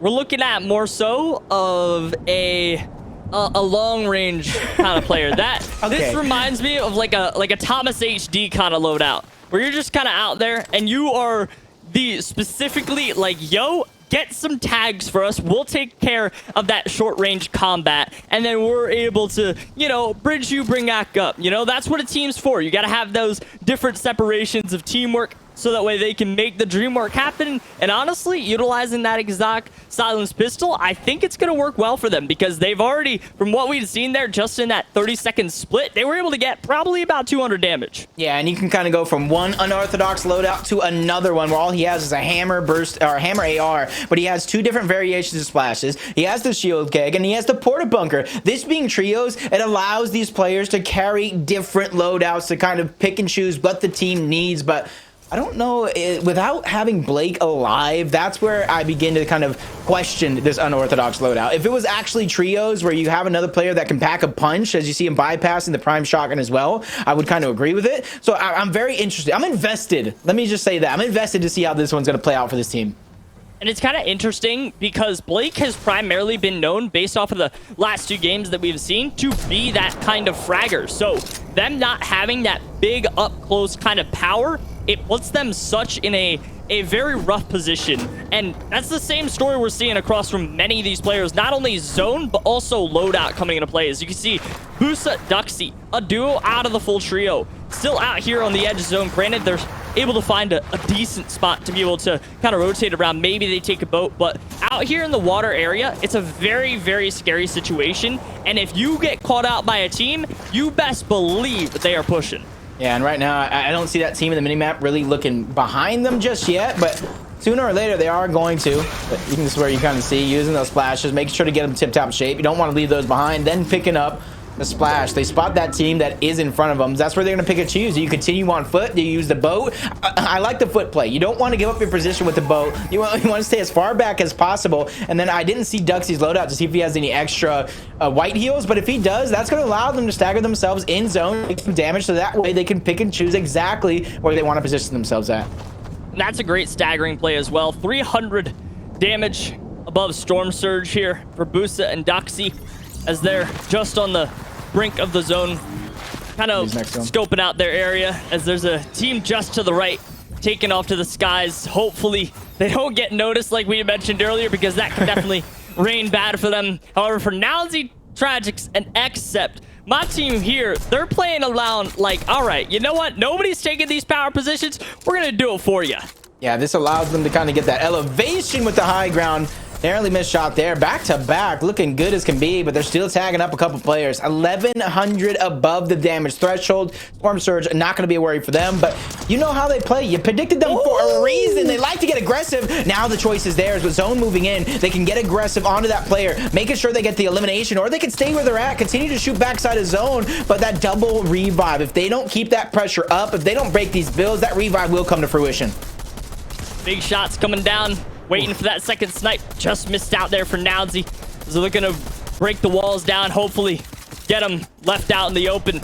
Nowsy continues to peek back. They almost have the base broken down, but the question becomes, do they have another one? You mentioned the double revive there. They're able to, instead of 10 seconds, get the revive instantly up there in 5. So now they take off to the skies, and this is arguably even more of a risky position. However, they do have that vault there, so they could definitely have a little bit more of downtime to get heals. Yeah, if there's anything left inside, because I know myself, I kind of use every single bit as the sniper still firing off in the distance. Nowsy, Tragic, except knows how down bad this team actually is, and because they have that balloon, free rotation, a zone that's not too far away, they can take their time. They can literally wait till zone starts to touch them before they begin to rotate in. It's definitely a tremendous position, but for Sigma, Capo, and Sap, they're on the down bad position, complete flip scale than what Accept, Tragics, and Nowsy are. From 1,200 damage above Storm Surge to 270 down below. They definitely could need this damage for sure to go up here. But it is the question, do they try and out heal it? Because they still have so many players needing left to go down, so that way they can somehow evade the Storm Surge. And now it's all a matter of like, all right, this zone, and not only that, but Storm Surge will push you at any point in time in here. So for third zone, gonna be closing in 30 seconds, they have to mix up something quick here, because it is getting dangerous every second. Yeah, and I saw Bizek at least get knocked in the feed. That's going to be first place for now. And I say for now because if he goes out, that opens up the door wide open. But you see Xstep go down as well. Nowsy trying to clean it up. They're trying to take advantage. They know that that team is up there. Sap is going to go ahead and try to use that as a distraction to make their way in. He doesn't get what he wants in terms of achieving that high ground and actually disrupting that revive. So they might have to think of a plan B. Oh, Storm Surge really just tearing them apart. Still 266 below. They have to use the next keg. Luckily for them, they're finding some big pots. But sooner or later, you might be able to achieve it and out-heal the zone or the Storm Surge, but you're going to be in shambles. You're not going to have any heals left for the rest of the game. Waiting for the opportunity, though, to come up above them. Storm Surge still hitting, and those shots from down below could definitely be hitting at any point in time. Bizek in the back end of the zone. 5th place at the moment. After first place in game number 1, here in game number 3, it's slipping even more. Bizek officially down. The team is out of the race here. So now it's all about the new up-and-comers up here. Busa, Duxie, a duo, mind you, as well. Still making moves. However, Tragics and Co. are still making moves out. Nowsy, Accept, both down. Tragics clutching up, though. Somehow still able to get Elam. So a lot of our top tier teams are still in the matter of the battle. The top 5 is really starting to crumble. Yeah, it's all about not getting greedy, not biting off more than you can chew. And there goes the first placement points of the game squeaking in. You only get 1 point for that. And can you believe you're only getting 1 point for all the efforts these teams have put in, as Accept could get up as well. Nowsy, Trags, everybody trying to heal as much as possible. They got some splashes, but are they going to use everything right here, right now, especially since they are in the zone? So many other teams still trying to find to make their way in, and I think this little breath of fresh air for Nowsy, Accept, and Tragic is going to be something that is horrible for the rest of the lobby, because now they're going to be able to think. They're going to be able to formulate some plans before they attack yet again. And it's the exact same thing we saw last game happen, and it's the same exact thing here for Scav and Skolzy as well. They saw Fear go down early in game number 2, and it's happening once again. The deja vu coming into play. Can Scav somehow search and save himself just a little bit longer? The beautiful Porta Bunker now coming down, so he's going to be able to take that little bit of a breath to get the heals up, but grenades are now going off below him. They just dodge out of the way, the form from Skolzy. However, now the cover's broken. Needs to be able to get out of here. Now moves over to the back end, but Shock Shockwaves come out, gets back over to Scav, so now they have a clean porta bunker to go back to. Something to work with here. That's at least something. Shield and Keg gonna allow them to get their shields all the way back up. Medmist gonna get Scavs and Skolzy to 200, while everybody else still taking part in the chaos. Next placement point in the top 20 is gonna click in, and that's when that top 17 we talked about. Top 17 is when the real cascading placement points really set in, and that's where you gotta double up. You get illumination points, you take out a team, you get that placement points, and every single bit matters as Magic's going down just a little bit too early.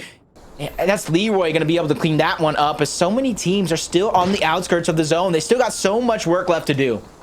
On the outside looking in, hopefully they can maybe knock on the window, maybe just break it down a little bit. Take it out some elims.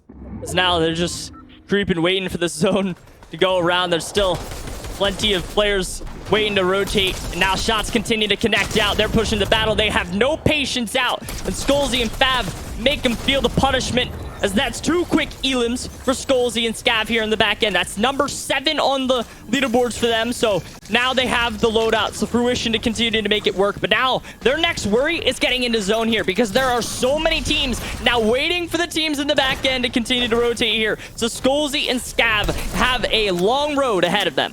Yeah, you guys see the idea coming around, trying to throw that bunker ahead of zone. Doesn't go far enough to use that as a shield. They're just taking some damage there.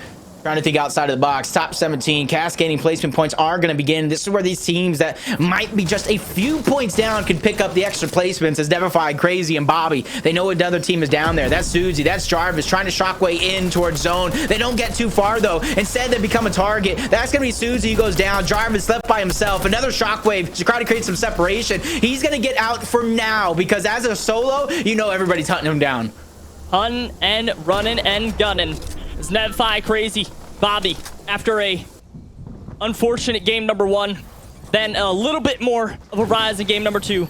This is looking to be their game at capitalization here in game number 3. Zarek, Tonka, though, in the middle of utmost chaos. 43 players up here, and majority of them are right here in the edge of the zone, just waiting to see who makes the most moves. Shots now coming in from above. Ken Eric kind of slipped back down, but now falls into a treacherous path of the low ground. Not at all where you want to be. The deja vu coming, the mirror zone now moving in. Ken Eric take over height. He picks up the elims onto Leroy there, and now he's a solo though. So at 1-2 elims there, it comes at a significant cost of his teammates. Some cabbages there. Eat your fruits and vegetables. Get that HP up right now. He's gonna go ahead and grab it. You see the thought in his head. He's gonna use the shockwave into the porter bunker, try to give himself a sweet spot in his zone. As a solo, he needs everything that he can work with. First one's gonna be out. Spots a play around the corner. Cranky's gonna send him back to the lobby. Fades and Scav, they also fall, but they're not out just yet. They still have another player there, but Cranky goes back to back. He gets 2, but he still has to rotate in towards zone. And you see him using that porter bunker, throwing it ahead so he can find some sort of cushion before he continues his journey. Moving close over to the back end of the zone, though, it's gonna be Sideshow, Frosty, and Mellow waiting to pop the heals. The shockwave over to the right end. Now gets close to his teammate, though. So now they're going to take over this south side of the zone, holding and maintaining this positioning with crazy GGs, though, in the back end. This is where you have to be even more careful, as now Sigma says what's good, moves into the battle, and he wants a piece of the action. Sideshow goes in. Unfortunately, he's going to go down, but Capo brings the big shot onto Frosty. So now has to peek, clean up around the side, and now wait for the zone to close in. He brings the fight back to him. Capo cleans up the elim, but the pressure around from the mid zone is too much to handle. Unorthodox loadout we talked about early in the game, doing wonders, allowing him to get this far and still doing it without any variation of a shotgun. No ranger, no prime. Can he pick up these points? Because they are massive, but a team that is trying to pick up even more points, boost themselves even further in first place, is going to be Nounsy, Tragic, and Except. They make it into the top 7. 15 players on remain, and they go ahead and quickly run to the front side of zone, and they get themselves those chili chug splashes, some porter bunkers. They are setting themselves up for another victory royale. The positioning is huge right now for Accept, Nownsy, and Tragics. Now waiting for everybody to hit the rotates around. Xcept now moves in. However, with Phaso, Milks, and Convicted still in the back end, they're able to put the pressure down. That's second place of Maxo. Now getting knocked. So Phaso, Milks, Convicted, able to hold down the foundation of this front side of the zone. Waiting for everybody now. Push the battle back to them as Tragics and Xcept take down Nevify, Crazy GGs as well in the feed. So Phaso, Milks, Convicted now continue to take over, and now they bring the position to everybody else. Two teams remain. 3v3 situation here. Cranky, Shiesty, Combat going against first play. Tragic, Nownsy, and Xcept. They're going to go ahead and quickly advance. Shockwave's going off. In and out of zone. Cranky's trying to look for the next target. Not able to fall because they're in the sky. Tragic becomes a target. Bunker out just a little too late. He's going to fall. And so is the team. Shiesty, Convicted, and Cranky get first at a victory royale. 12 eliminations there for Milks, Convicted, and Phaso to come out on top. An incredible game for them, but Xcept, Nownsy, and Tragics still high flying and soaring up that leaderboards. They came into game number 3 with a big lead of 16 points, and I can guarantee you they rose that up even more. Yeah, because honestly, we could talk about the victory royale. It's kind of boosting a lot of teams up the leaderboard. But even if you're not getting the victory, the consistency that Nownsy, Tragics, and Xcept have been able to do is really make it to where these teams are going to have massive games in the closing half of the day. It's going to be almost anyone's game to take against this team. It's just about hopefully they fall down early so you can make up that points.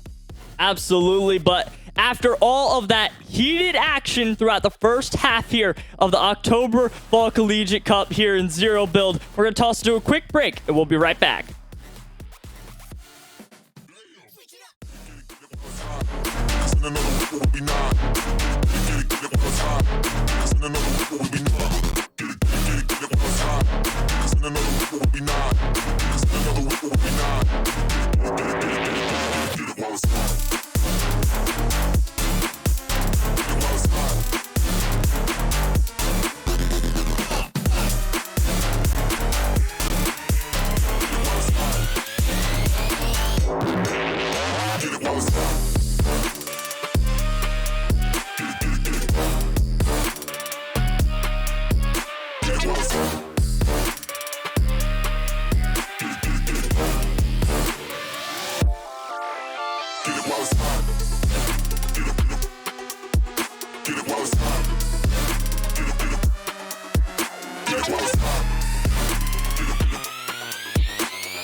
Get it while it's hot.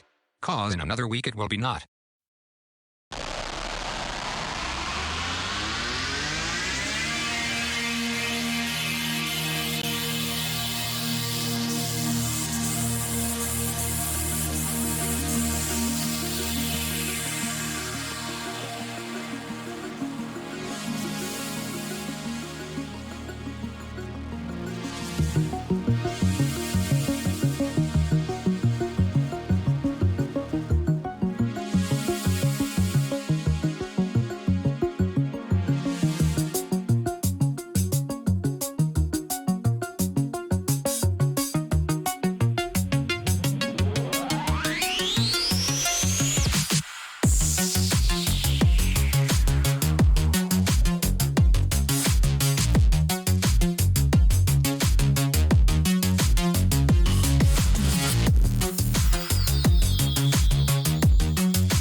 Welcome on back yet again, amigos. I have two brand new faces or casters here for today. Who went and switched over.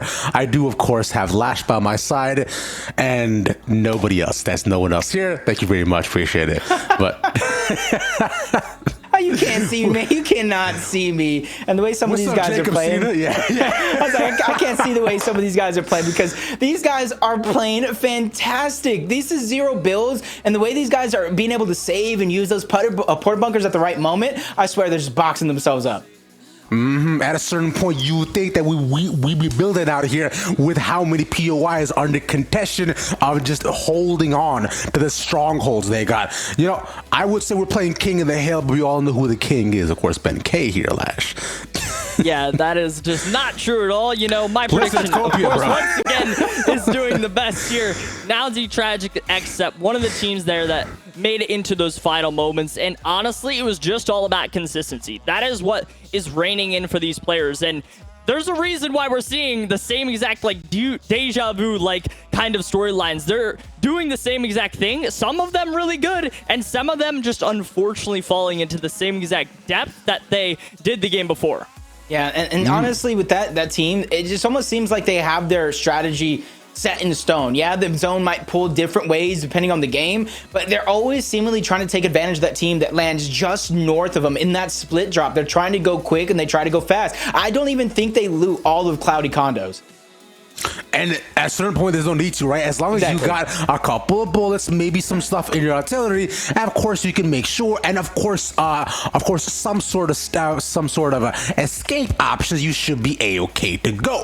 Speaking of which, we do of course have things at the top. There might be a small typo where that says Nowzy except in Tragics, Jacob, but otherwise things are pretty good here. Yeah, I know my prediction was Ben K, but you got to give it up to these guys, man, because 35 eliminations as a team, 71 placement points, and you kind of look at the players that are below second and third. They also got 20 digits or 20 eliminations and even to fourth place, but everyone down below, they're doing a good job in terms of placement points, but that's when push comes to shove. The top of the leaderboard is going to be led by eliminations.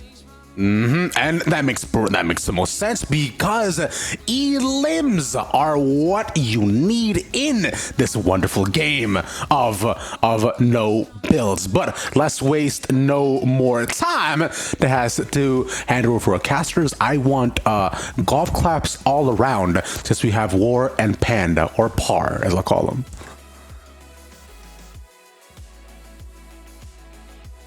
Well, look, Par is here. And we're here to bring you into game number 4. The second half of the action starts right now. And I am so excited to watch how this continues to unfold. Because honestly, Nowzy, except Tragics, they deserve that top spot. Their play style has been so effective. And that's what you love to see. Consistency, aggression, and all-out war here. I mean, I have no complaints with All Out War here, and they have been playing this game to basically absolute perfection. I think the ideology of just knowing your drop spot, knowing your win condition, and the second they get 2 keys, they go for one of those high clearance vaults on the outskirts of the map and then just go full out on the entire lobby. No fear in mind. They just want to get aggressive. They want to make sure that they're ahead of Storm Surge, because we've seen a lot of crazy Storm Surges from all teams all around the map. And I think maybe some teams are going to look to switch up their drop spot, which is just going to make this game even more stacked. Yeah, stacked indeed. And real quick updates, right? We've seen some people not finding some success off spawn. It looks like one of those teams is going to be Ben K, like we've talked about prior. And that team now looking to move drop spots. It's official. Things are changing up here on the map. So we could see a very different play style moving forward for the teams like Ben K and others who have decided to switch up the drop. Now, when you look at Cut, Usa, and Duxie, we talked about them, right? War, very adamant that they will be successful in the way that this plays out. But remember, and this is one thing I wanted to bring up here in that moment and kind of to counter that, Cut is an exceptional collegiate standard BR player. One of, if not the best. He consistently wins events. He's in the top 5 of events. And I expect to see him do very well in the solo event later today. But when it comes to 0 build, in this team specifically, Usa is probably the strongest player of the three. So I'm excited to see how the cut kind of learn from Busa and this team kind of mesh together and unfold, because they have potential. They just have to get the right connection to come out on top. Speaking of potential, we have a lot of potential here as we're jumping straight into some action just outside of the Lustrous Lagoon. Looks like Capo's team is just going to be pushing out Magic's team, already getting the knock onto FaZe, and it's just going to be rifting away for Amok and Magic. And they can't really do anything. They might just have to dip back and play for the card, as they do have the zone. There is a reboot right next to this area, but I'm starting to like these plays I'm seeing. Trios are starting to find their rhythm at certain POIs, go straight out of the POI, and find their first person to get Storm Surge tags on, which is going to be super crucial, because we did see the Storm Surge threshold for them on the last game. They were getting ticked by it over and over and over again. They're about 300 below, and they just had to resort to out healing it. They do not want to have that same situation again, because that's just going to deplete their resources, their materials, and their heals. Yeah, I absolutely agree. I think they need to finalize the way that they're going to use or are going to go for Surge.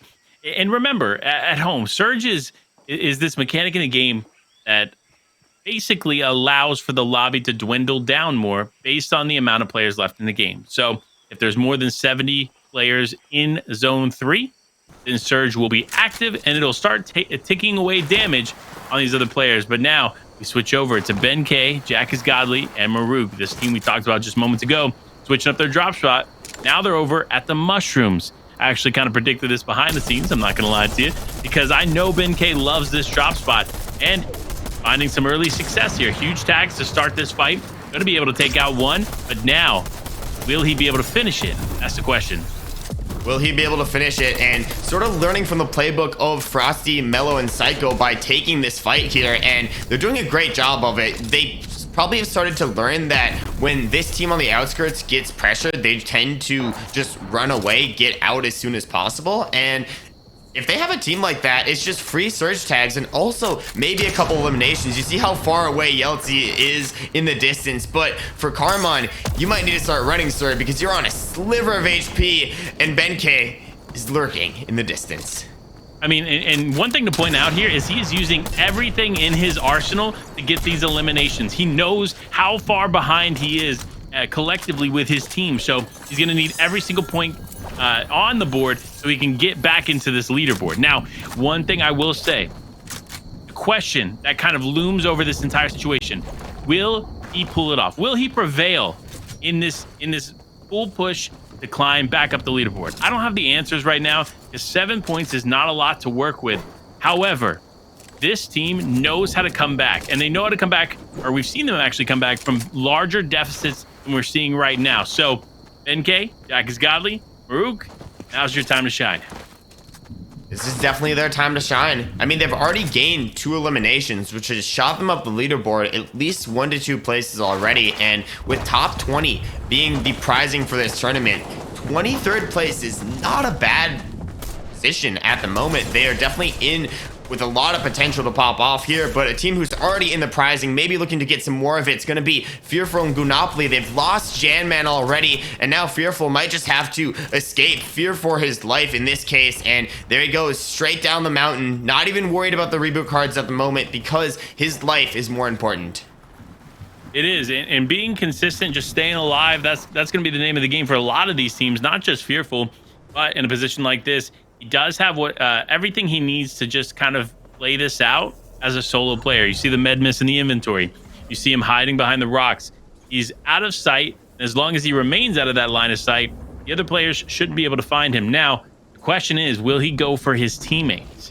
It's going to be an interesting play that he'll have to make, but it's still very, very possible that Fearful could get Unopoly and Janman back in this game.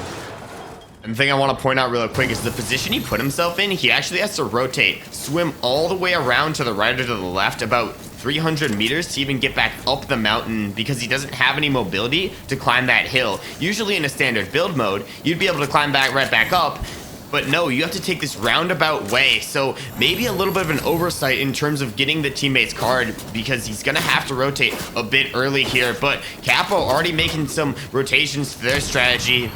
going a little bit more aggressive, as I said before, and Mundezo, Old Man, and Iowa have just been holding down Chrome Crossroads for good, basically. Now that Ben-K has left this region, they have free reign, and they're just taking it to the utmost advantage. Yeah, they're definitely going to play this out a little bit more confidently, right? Anytime that you can push a team away from you, you're going to feel pretty good about the situation.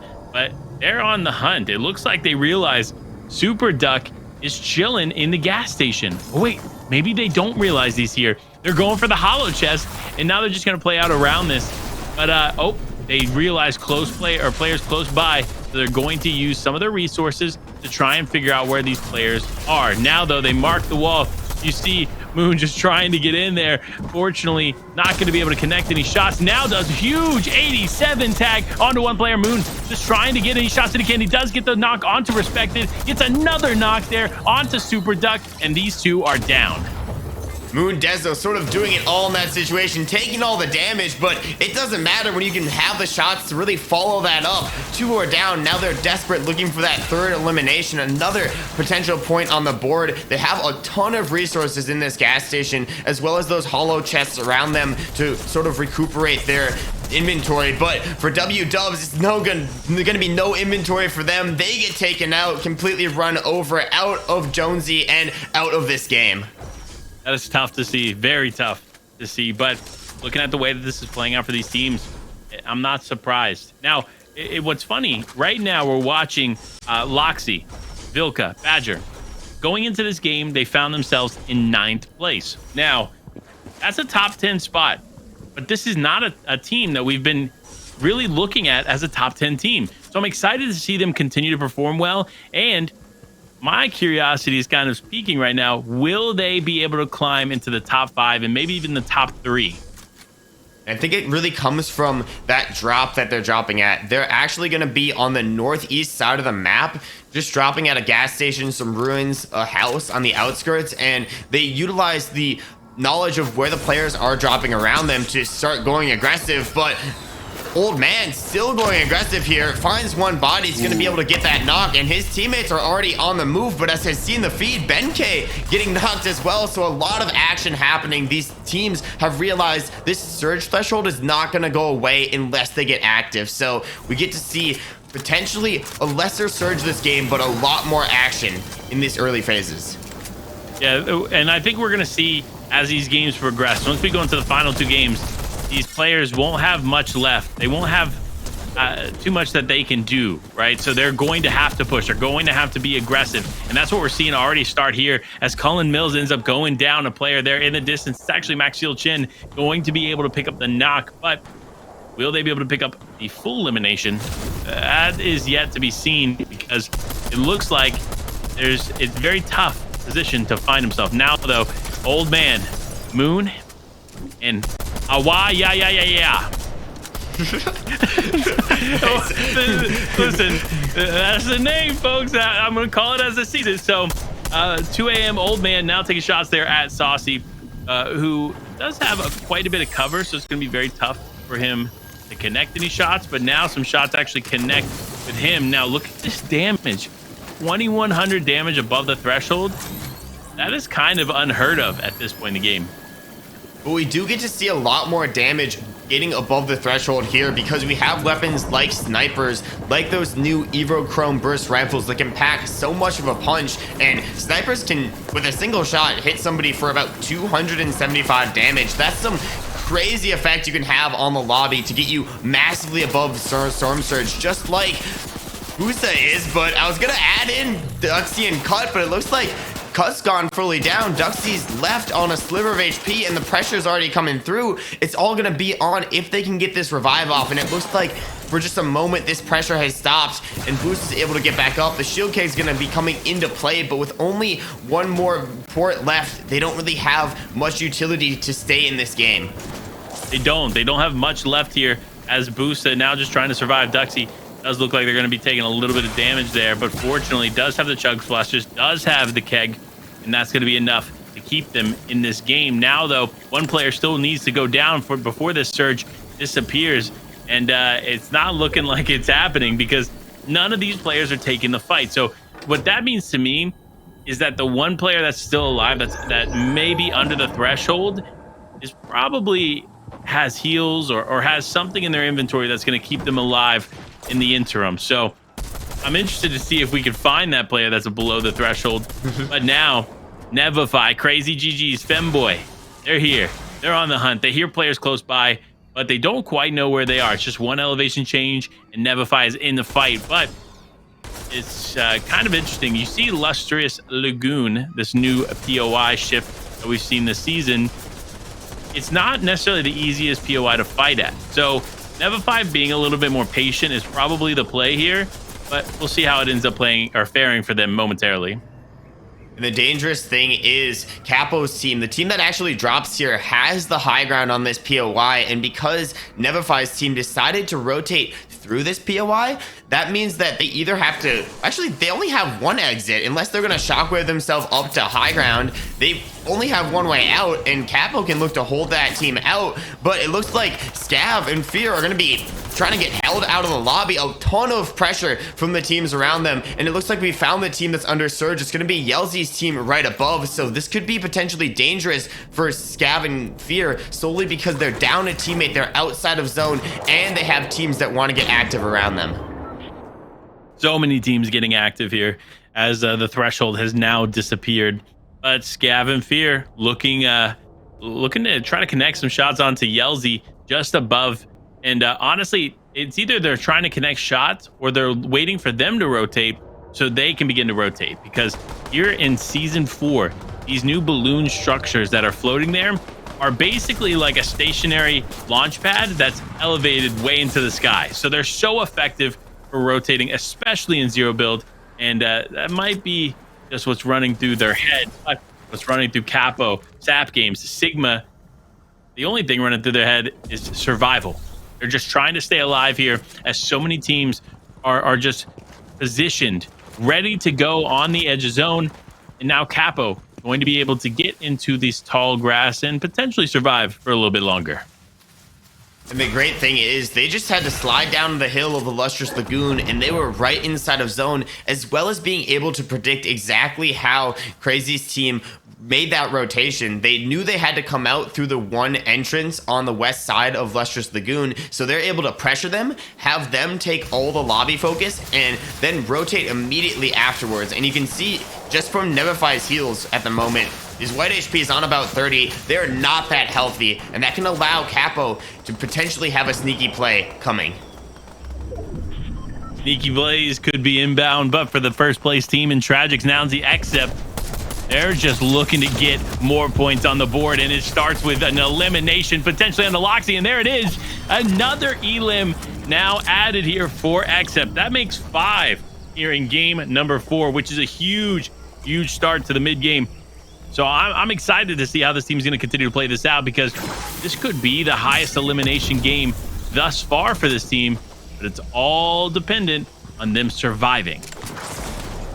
All dependent on them surviving. You can see the play to go grab the loot from the storm. I love the Chili Splash plus Shockwave combo, but they might not even be looking for loot right now. They're looking for action. A big 40 tag on these players, but they don't know this is going to be Frosty and Mellow, one of the other most aggressive teams in this lobby. They're putting on the pressure anyways. Psycho goes down. It's all left to Frosty. The door is wide open though, except being bumped back a little bit, but it doesn't matter. They go straight into the porta bunker. They take those eliminations, and they're already at 7 on the game. That is incredible from them. Yeah, so look, there's still 51 players in this game, meaning that there are quite a few players that can go down here to the hands of Accept, Nounsy, and Tragix. But now to the hands of Ben K and Jack is Godly, we see a team going down. It's actually Call Me Ack is out of this game, as Jack is Godly ends up picking up the elimination. Look at this though, 7 elims.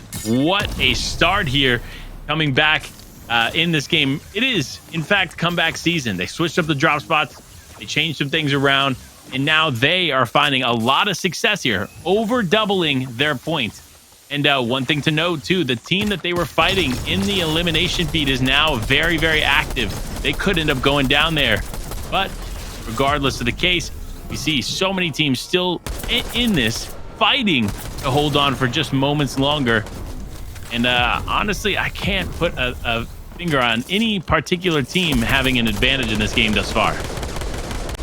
I mean, if we were to point fingers, you got to be looking towards first place. Nounzy, Except and Tragics, they've had some crazy plays throughout the tournament thus far, but it's still an open playing field. Anybody could find these eliminations, just like Seba is finding some eliminations on some teams in the backside of zone. That's going to be Fazo, Convicted, and Clutchy. Looks like Convicted might have been able to steal one elimination, but barely able to escape there with their lives. And now Seba, Hamod, and Jit are just looking for more teams to aggress, but it looks like it's just all full trios around them, and they actually get the zone pull here. So they're set up perfectly. I'm surprised they haven't invested more porta bunkers in this location. It might just be because they don't have any, so they're really dependent on other teams rotating into them to maybe get a refresh and find themselves a solid place in the game.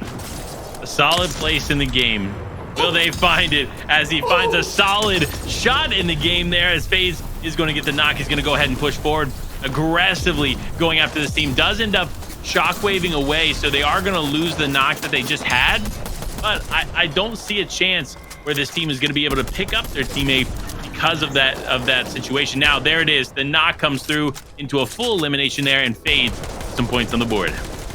That snipe from Fade's absolutely crazy, and that's why you always have to be aware in these lobbies. It's so dangerous when you have all these players rotating around you, some of them still looking to get very, very active. We do see Scav unfortunately go down, but your prediction of Ben K and Lash's prediction of Accept is still in this game, still on their feet, and still picking up a lot of eliminations. Fade's in the position to hold every other player out. They just want to make sure that no player can sneak behind them because they only have one direction of cover at the moment, so putting down a little bit of pressure, but obviously has to be careful of those snipers, and also has to be careful of Ben K right next to them. Left is a solo now. The pressure's gonna come through. Ben K, you gotta get out of that situation, man. Yeah, you and it looks like he's eventually gonna fall. You definitely do. Unfortunate there for Ben K and Jack's Godly. They did a good job of surviving as long as they did, but unfortunately, when you get caught out like that, you're gonna need a lot more than a porta bunker to keep you alive. So that's what happens there. But FaZe now connecting massive shots there with the Evo Chrome Burst assault rifle. This thing is honestly a game changer here in season 4. Hands down the most powerful weapon in the season, and I'm saying that in a season with snipers that one-shot headshot. So that tells you just how strong this burst assault rifle is. So we'll continue to see these teams just find advantages with that burst, but Tragics always seems to be coming back to the hammer AR. So War, I gotta ask, which one are you rocking?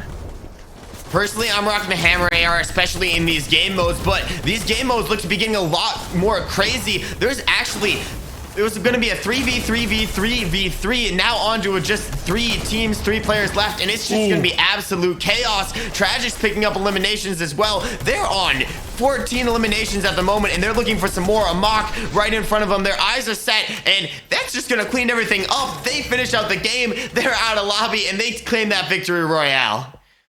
I'm at a loss for words. I'm going to put this into perspective for those hanging out at home right now. That went from 6 teams to a victory royale in 22 seconds. 22 seconds. I may have made up the time here and there, but it was definitely quick because these teams just literally got deleted from the lobby and then the game ended. So great performances there all around, but I think this is going to cause some major shifts on the leaderboard. What are you thinking, War? I mean, I think first place is going to stay right where they are at the moment, but definitely some major shifts on the leaderboard. I didn't really see many of 2 through 10 in that end game, so I think we see a lot of teams jumping up, and that's what we like to see. We love to see that competition between these collegiate Fortnite athletes, and it has been absolutely stunning. Still 2 games left, but we got to send it back to the analysts and Rav to break down this game. I mean, I could be an analyst too. I guess, I'm a smart guy. Consider I could also say 22 seconds and be wrong about it. That game ended in 19.48 decaseconds. Look at that. See? That's easy enough as that. But you know what else is as easy, Jacob? Winning Fortnite. Considering all Because they're looking at it, the one team just keeps on doing it every time. Whoa. They make it look easy. I'm not going to sit here and think I can play exactly like these players are doing, from Moon Dezo to Ben K to the trio of Accept, Nounsy, and Tragics. They are putting on a show for us here, and you can kind of see it in the replays. If you don't watch out, if you don't watch your back, watch every one of these corners, there's somebody hiding around every single corner. You're not wrong. And to my other corner is Lashes, which, who you've been real confident the entire time. You've been talking your business. You've been saying how you were right. So go ahead. I'll give you a second gloat. Talk your stuff. Yes. Except Tragics Nounsy, I had no doubt the whole time. I mean, let's be honest, their playstyle as being the most aggressive team does not change from Session 1 of the Opens, now leading here today into the finals. I mean, there's a reason why they had the most eliminations there in Session 1, and I'm pretty sure they had the most elims here in Session 2 of the finals. I mean, their fragging power of being able to play together is just so good because of their experience as not only duos in teammates, but also here in trios and even in zero build. And one thing that I want to stick with you on as well, because you mentioned another duo as well, who, although unfortunately doing quite well, they didn't manage to go down, which is Milks' trio. Yes, Milks, Convicted, and Phazo. They went down in 15th. They were second place on the leaderboard, mind you here, folks. So them going down was such a significant fall, not only because they went down in 15th and didn't gain any more points, but also because they were 25 points ahead of third place of Skullsy, Fear, and Scav, but also 26 points behind first of that Victor Royale team right there, Tragics, Accept, and Nounsy. So, like Panda mentioned, these leaderboards are about to have a big shift of one top tier team and then boop, right down below. I was about to say the one top tier team, because they've honestly been pretty solid, consistent throughout the day. But you can see a lot of these games in general, you're seeing those top competitors, but those top competitors that are second through like 5th place are switching game after game after game. Meanwhile, Nounsy, Tragic, and Accept is just like, all right, you guys can play musical chairs. We'll just sit at the top of our throne. Speaking of the throne right now, let's check in on who's holding that with our leaderboard and continue to stay at the tippity top. Considering Jacob. Now, I'm not necessarily surprised by this, but the lead is, gosh darn, wow. I'm just shocked. That lead is impressive, right? You're impressed by that lead. But can we just take 2 more columns over to the right and see the 52 eliminations? 52. And let me put that into perspective, because last game they had a total of 35. They had 17 eliminations in that last game. They are on a tear. And even though there's only 2 games left, games 5 and game 6, depending on where you're at in the leaderboard, if you want to get even more money, you're going to have to match that aggression. And if you want to take the title away from them, you're going to have to probably take them out earlier on in the game than ever before. 2 wins, 50, 101. Just God. And like the blue line person below is of course like a convincing phase of Milks, who was saying before, went out a little bit earlier. Excuse me, this game, and only at 25. It's double almost what they're bringing out, and then some. With the only differential about, let's say like 1 victory royale, but this is crazy. I know I did say in the beginning how the lead was going to continue to surmount, especially when it got towards the top 5 and such. I will say from 2 to about 6, it is still relatively close. But now as the Accept and Tragic, Lash seem to be holding onto the bag and don't want to give it up.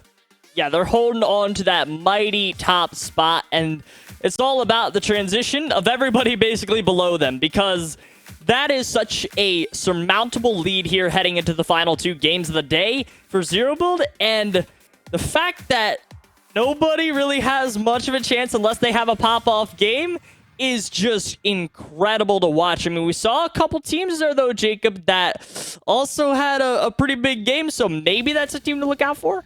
Yeah, definitely. It was Mundezo's team. They got 22 eliminations. They didn't get that victory royale, but they have the strategy in mind, game by game, step by step. Rome wasn't built in a day, and neither was their championship run. So coming into this next game, they just need to have another big elimination game, victory royale, or maybe even a top 3. But it's kind of, I think, in that top 5 that where those extra placement points do come in. Instead of getting 1 per placement, you get 2 per placement. So for a lot of these teams that want to have control of their own destiny, they need eliminations. They need multiple top 5 finishes in these last 2 games. And as we currently stand right now, we're getting near to the end here, gentlemen. I think we're at what, like game 5 at this point. Like it's only a couple more chances to be able to close things out because there's a lot of dollars hanging in the balance that I'm sure almost all of these teams want to be able to bring up, especially considering the variations and the differentials that go from just 2nd to 5th. It can mean a lot of different. It can mean a lot of different things. It can mean between you being able to, like drive down to North Carolina for the finals, or having to watch from TV in afar, which I might have to do personally. But hey, there's a lot of potential there as you wait to get in the next game. But as it stands here right now, though, Jacob. Now I know you were talking a lot of the leaderboard and which teams we're looking at right now. Now, I believe your prediction is doing okay, or did you want to perhaps take things back and find a backup? I'm taking it back. Yo, Lash, I think we were a casting duo, so by transitive properties, I kind of get your pick along with me. I never picked Ben K. That was edited. Somebody took my voice and had some sort of voice changer with their Go XLR. So you know what I mean? Me and Lash doing good. Our prediction is on top. It's going to take a huge meltdown. And honestly, I can't argue with their strategy, though. Uncontested towards Cloudy Condos, not even looting the POI all the way. They're just getting aggressive from start to finish. Ben K all day, said Jacob 2 hours ago. Look how this man switched out crazy. It really be your own, bro. It really be your own. But let's throw it over to our very own casters, War and Panda. Let's call it Wanda, bro. Let's get it. Man, I'm sad, Jacob. I am. You would switch up like that. 2 games remain. Ben K can still climb, but it's game 5. It's kind of the make or break moment for these teams to really clutch up, make something happen here in the final moments of the games. But here it is. Let's dive in. Game number 5 is almost underway, and I think this could be by far our most aggressive game to date. We've seen the aggression continually pick up here, War. So do you think that's just going to continue to be the case going into the final 2?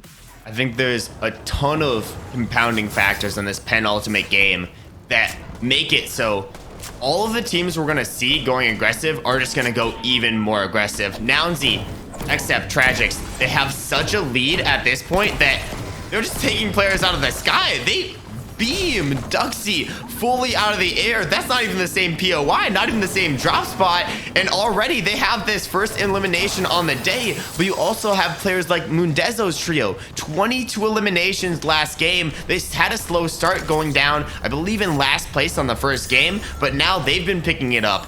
And again, I know Rav may not have faith in them anymore, even though it was his prediction, but Ben K's team as well, I think, is going to get more and more active as they find their rhythm in their new drop spot of the Mushroom Farm.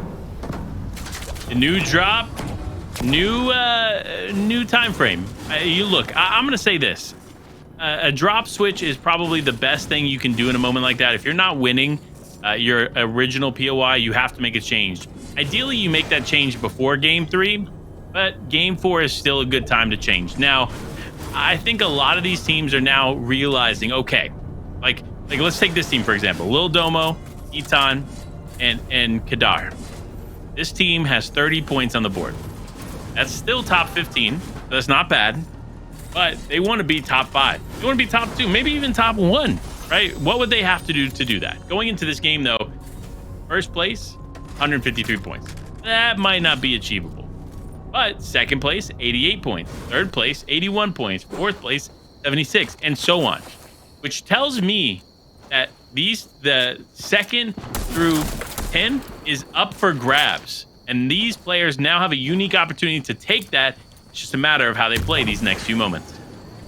Definitely a matter of what fights they're opting to take and which ones they are not. And it looks like Jack, Ben K, Maruk deciding to actually disengage from this fight at the Mushroom Farm. Another team has came into this POI, and that's just added more chaos for these trios around this area. I think on the drop map, at least, it looked like this entire area was going to be completely uncontested, and it was definitely a backup spot for more than one team, which just makes it so much of a common denominator. So every team is going to end up in this area fighting these shambles all spawn fights. So you got to start strategizing and counter strategizing against your opponents, seeing exactly what to do, because if Ben K, Maruk, and Jackie's rotate farther up, there's going to be another team around them. Frosty's team starting to rotate in from the Greasy Grove already. This area, this southwest side of the map, is just going to become more and more chaotic. Chaos is definitely the proper term there, War, because the just nature of how contested this area of the map is now, honestly, it just spells doom for anybody landing here. You know, as much as I know, the more you get contested, especially in trios, the less likely you will be effective on the leaderboard. So when it takes a lot more time to get the much needed materials, or not necessarily materials, but the much needed resources to be successful in the game, you then find yourself falling behind. But for Frosty Fly, that elimination is worth potentially falling behind a little bit, because that's some points, significant points, mind you, on the board. And the thing is, they have the zone favor at this POI, so they can just take these fights without much worry, because they don't need to go through these long rotations. So in typical Frosty, Mellow, and Psycho fashion, they just go full out. They go full Psycho. Was Mellow actually attached to that boat? What? That's some crazy plays there by Mellow, but eventually deciding just to get back, and that decision is going to pay off, because little does he know, Cut's team was just sitting in the bush waiting for any passerbys to take the spray at. Yeah, and that's going to be important. Is where do you take your shots, right? Where do you focus on taking the shots when it's important, right? Okay. You can't overextend or overcommit to any kind of fight at any point in time. And speaking of overcommitting, I'm seeing Skullsy here just fully attempt to get away from this fight, and it's not looking good so far, as Skullsy now taking a ton of damage, and they're out. Our fourth place team is out of the air to Moondezo, Old Man, and yeah. And that's what's so dangerous about this trio. They're not afraid to go aggressive. It doesn't matter what team you are. They're just going to take the fights, and they're going to attempt to win it the best they can. They get eventually granted the loot falling like a gift from the sky, a gift from the heavens, in fact. And they're actually going to be able to grapple some of it as well. I didn't even know that was possible, but accelerating their loot, accelerating their aggression, and I think we're going to see a lot more eliminations from this team, because if they're not afraid to take a fight against the fourth place team, they're not going to be afraid of much else. Not going to be afraid of much. I mean, look, we talked about it before, War, you and I. This team has the second most eliminations across the entire leaderboard. Only second, I believe, to first place right now. And yet they find themselves in I think, sixth place going into this game. So while they are very aggressive and they are very good at getting eliminations, they don't seem to be able to close on those placement points, which is going to be crucial. You need to find the balance between the two. If you're not finding that balance, you're going to find yourself outside the top three. And for Ben K, Maruk, and Jax, I think it's really just, can they find themselves within that top 10, within maybe that top 5, if they have two amazing, incredible games. And they definitely have the potential and the drop spot to do so. Again, the zone is simply just to their east, so they have a bit more time to loot these contested areas. But it's more of a question of when they come in, what's going to be their battle strategy. And for Iwa, it looks like he's just going to be knocked in the feet, so that may slow down some of the more aggressive teams. For some reason, it looks like this game is going at a tiny bit slower pace, and that may leave some opportunities for teams like Ben K to sneak under the cracks. Yeah, and this is the game. This is the comeback game. We saw them play a little bit more passively here off spawn. Last game, they were super aggressive going into it because they know they need the points. This game, though, they realized that maybe the aggressive nature of their game plan was kind of their downfall in game 4. So they're looking to play this a little bit more careful in game 5. But look at the leaves. You gotta love Fortnite ingenuity. But Ben K now on the hunt.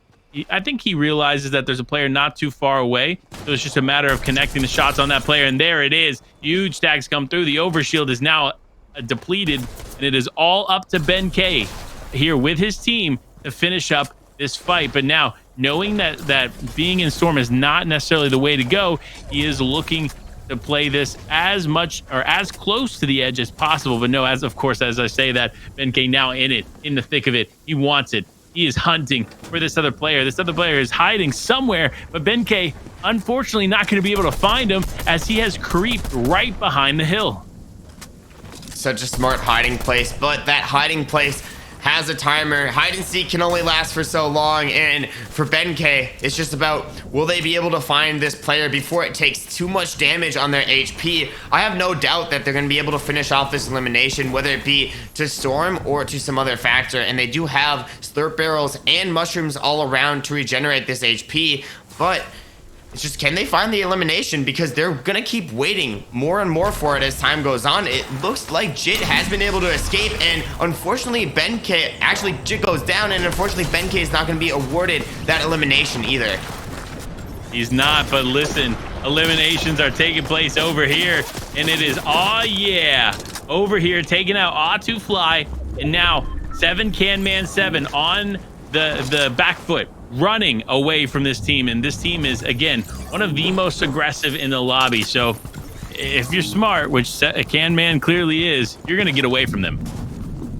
Definitely going to be able to get away, but it's, what do they have in inventory to clutch up this end game? I think the grapple glove could actually be beneficial. It's not something we usually see in trio gameplay for these zero builds, but in solo it's a great way to rotate fast and not use up your entire resources. I'm not sure, I think Canman only has one of the cards at the moment, likely Dougie's card, but a reboot on one player is better than a reboot on no players, so he might be posturing to grab that reboot fan. But with teams like Tanka's team rotating into this general area, gotta be really, really careful, because if you're seen as a solo in the open with no builds to cover you, it could be easily game over.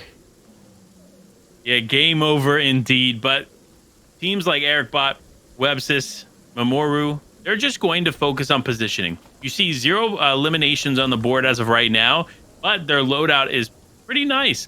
I'm liking the double barrel here in this fight. Obviously, that's one of those exotic weapons you can find in those hollow chests. And fortunately for them, they are going to be able to use that to their advantage. But we'll see how it ends up playing out for them on the leaderboard. But speaking of the leaderboard, it's our top 10 team in Fades, Amok, and Magic. Finding a nice position here on top of the balloons, looking to connect shots where they can, and hoping to pick up an elimination or two along the way. And I gotta shout out these teams that have that team chemistry. It's those existing duos that form up to make a trio that are some of the best teams. Rancer, unfortunately, not able to find the chemistry here, and it's actually gonna be a fight against Ben K deep inside of the storm. This is gonna be so dangerous for Rancer as they've ran out of heals. Twaddle's on the run, and they're basically left in an effective 3v1 all the way inside of Storm. Rancer utilizing that solo mobility to try to escape, but no, the grapple glove is going to be shut down. That's going to be another elimination awarded for Jackie's and Ben K's team. Yeah, listen, Jack, Ben K, Maruk, I don't know what you guys are doing this far in the storm, but make your way to the zone, please. Thank you. I am kind of in awe at them taking such a deep fight in the storm now twice.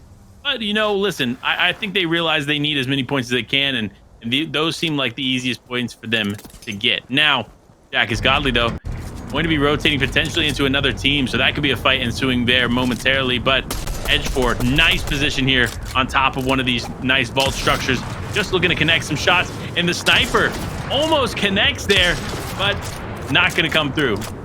Not gonna come through, unfortunately, but I'm not worried. Edge 4 has so many more chances to hit these snipes. Look at that positioning they're in. It's such powerful position in one of the center zone high ground places, but except Tragic Nounzy, they don't even need high ground. They need more eliminations. They see one on the board and they're like, nope, I need more.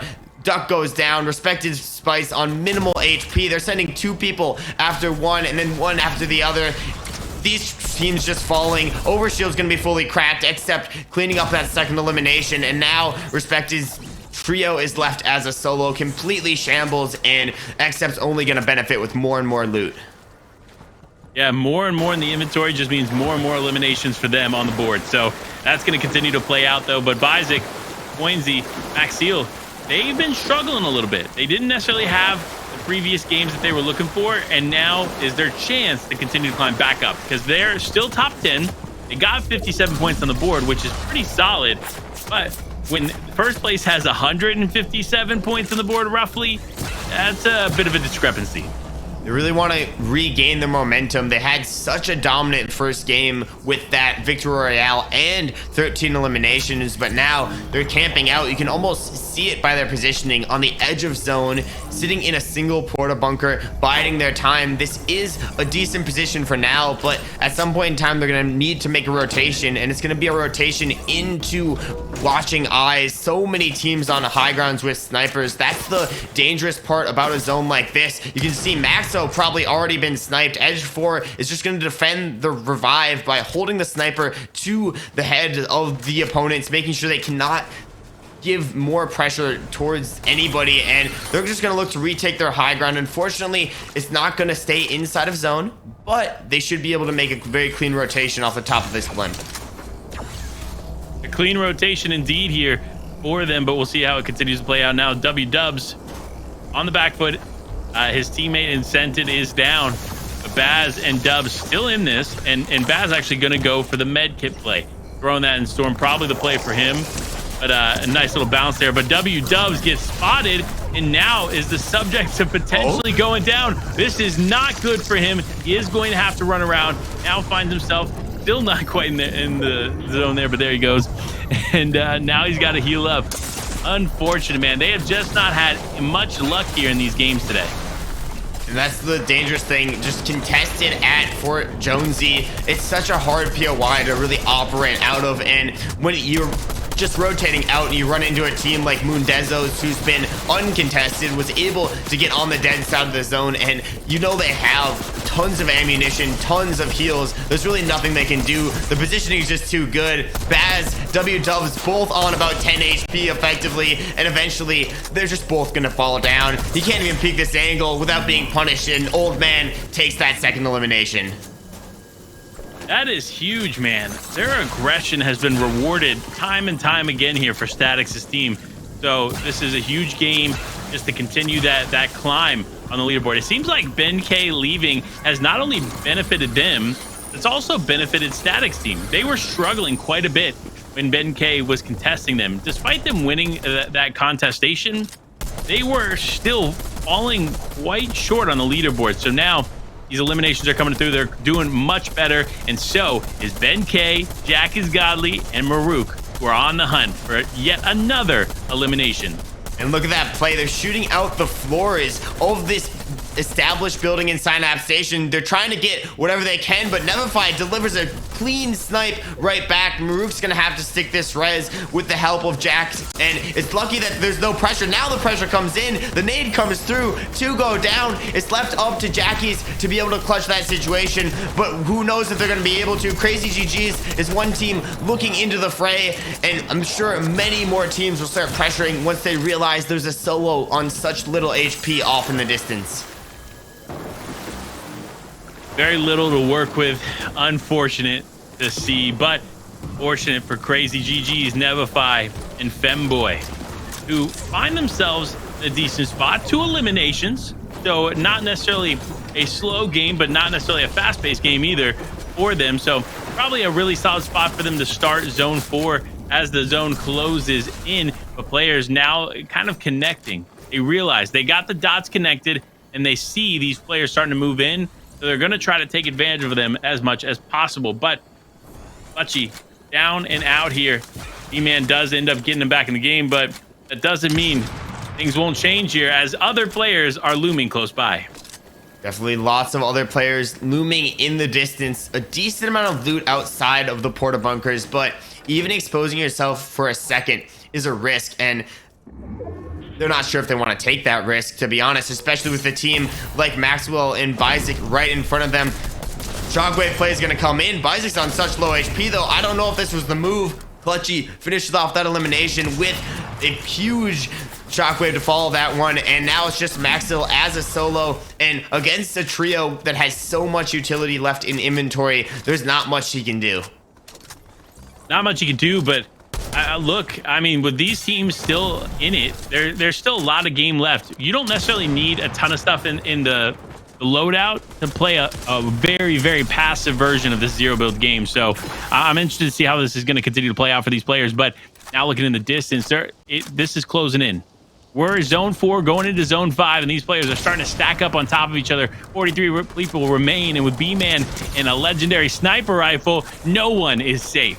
No one is safe with the back-to-back snipes on our first place team, but they gotta remember there's still a ton of dangerous teams all around them. You got Fade's team in the distance. You got Moon Dezo sneaking in the corner. I don't even know if B-Man realizes that. He's gotta be so careful, but it looks like now he's just gonna be jumping in on these fights, taking these eliminations. They knock Sudis, leaving, I believe it's gonna be their final player as a solo, and now the XF Tragics are just set up so well to perform in these games. You wouldn't even know that they just got hit twice with a sniper because they proceeded to heal back up and go straight into more action.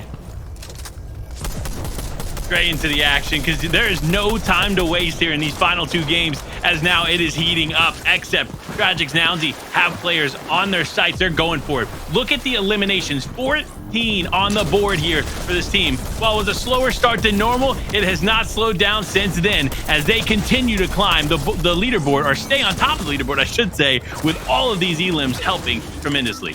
This could be their most elimination game thus far. They haven't had a game under 10 eliminations. Can you believe that? All games they've been in double-digit eliminations. No games have they finished worse than 5th. This is such a different Nounzy accepts Tragics than we saw in the previous Collegiate Cup. They're on a roll, they're on a tear, and they're going for more straight into the box of Saucy, Leroy, and co, and they're not afraid. Players right on top of them. I can't even see who they're shooting just because there's so many players around them, but the entire time they're together, they're staying so healthy. They're calling out targets, and in again they go. They're just taking down this entire lobby by force. It is wild to see them just continue to jump in, but now they're paying the price. Except is down. Nounzy and Tragics left as a duo. Going to have to clean this up. Actually going for Except, and now Tragics is down. Nounzy going to be able to heal up here with the chug splashes. Does have an incredible loadout. Gets some really nice tags there, and does potentially get the knock on the Carter. It's going to be close though. Now Nounzy going to have to just survive. You have to stay alive. Realizes Leroy is there on the edge. Huge shot comes through, but it's not going to be enough. Our number 1 team is out here in game number 5. Number 1 team is out here, and Leroy goes down just to follow that. It's going to be Moon Dezo's team, another high elimination team. 16 eliminations. It feels like these 2 teams are the biggest fraggers in the entire game, but we still have more dangerous players in the distance. Mello's team still left as a trio. Red Dog as a complete solo, and it looks like Hamoud is also as a solo, so we have 2 solos and 2 complete trios left in this game, and it looks like the trios are going to be going for each other, targeting each other, which sort of leaves the solos left to scramble for better positioning, and Moon Dezo's team taking the early advantage with that elimination onto Mello. So much still unfolding here as, oh yeah, Old Man and Moon Dezo on top here in this game. 101 points on the board is going to be a massive way for them to end game number 5, but it's still not quite enough to take the first spot, and they know it. That's why you see them hunting for the shots there. Onto Frosty. Huge elimination out of the sky. It is now a 3v1. All it takes is a few shots left, and there it is. The victory royale comes through for Old Man, Moon Dezo, and oh yeah. And that victory royale, it just feels like the last game for them, but they were able to close it out. This time, there was just solos and a trio left, and they were able to commit to the fight, take it well, and actually confirm the final eliminations. You can see Red Dog in the end, just standing there. They got second place. They clutched up a few more placements for the team. You just got to take that position and give it up to Moon Dezo's trio. I believe it was 21 eliminations for them, 22 on the previous game. Before those past 2 games, they were sitting around 20th place. They had about 10 points on the board, but we're just going to see them shoot up and up and up. Yeah, up and up indeed. But listen, we won't know exactly where they are on the leaderboard until we get these analysts to break all of this down. Ravish, Lash, Jacob, take it away. All right, since you asked so nicely, I will go ahead and take it away and hold it real close right here and not give it to nobody. But as I'm storing it within me, Jacob, why don't we go ahead and talk about that game that just happened? Because what a way to end things off as we're almost near the end. Yeah, and honestly, I know Lash kind of wants to hit on this point as well, but Tragic, Nounsy, and Accept finally go down, I think, in the top 8. But it's honestly, they've collected so many points while still going down early. They're continuing to build themselves a cushion between them and the rest of the playing field. So even though we don't see the leaderboard, I think everybody second and below needs a miracle if they want to take first. I think miracle is the exact right word for it. I love that word. Yeah, I know, it's great because considering, miracles can only be performed by very few people. And last right now, it seems to be Tragic and Nounsy who we've been doing all day as they're the Messiah. They're bringing home all the elims. All I gotta say is elims for this team of Nounsy, Accept, and Tragics. They've pulled away significantly. 18 elims going down in 7th place just that last game. But speaking of elims, a main team we gotta talk about there is Moondezo, Oh Yeah, and Statics, because they have put up, like Panda and Ward kind of hinted to, a total of 42 eliminations just over the past 2 games with an insane upscale of points. So they're going in hot heading into the last game. Yeah, you talked about going in hot and an insane shift in points. You got 50 points on that last game alone. The next team that scored as many points got 32. So that was a huge 18-point swing between them and the next best players. Then kind of see where Nounsy and them fell. I talked about them picking up points. They got 31. So that is how you begin to try at least close the gap. It was a 20-point victory royale that kind of led them to that. With this being the next one, the last game, you're going to need a repeat performance. And I think there was one word that we mentioned about how this last game might go, and it was going to be unbridled and unfiltered aggression. With almost nothing to lose, but everything to gain. Then you know that a lot of these players want you to say their name. Hopefully, as they pop up on more and more on the Elim feed. And we have, speaking of which, I believe things are just about ready to go. Well, we should take a look at that leaderboard to see where we're at right now. Lash, you're doing fine, but woo, look at that! Oh wow, Statics doing well. Doing absolutely incredible. 71 points to the lead is Nounsy, Accept, Tragics, 2 victory royales, 70 elims. But look at that team there second. We talked about them just a little bit there. Moondezo, Oh Yeah, and Statics. Only 13 elims behind them, moving up 113. But the 2 teams that went down there early in the mid-game, Convicted, Phaso, Milks, Edge for Maxo Assassin. That was a huge downfall for them, just sliding back only 1 placement spot, but being able to fall behind a very hot team is so risky for them. And then the leaderboard being so close together between 3rd and 12th.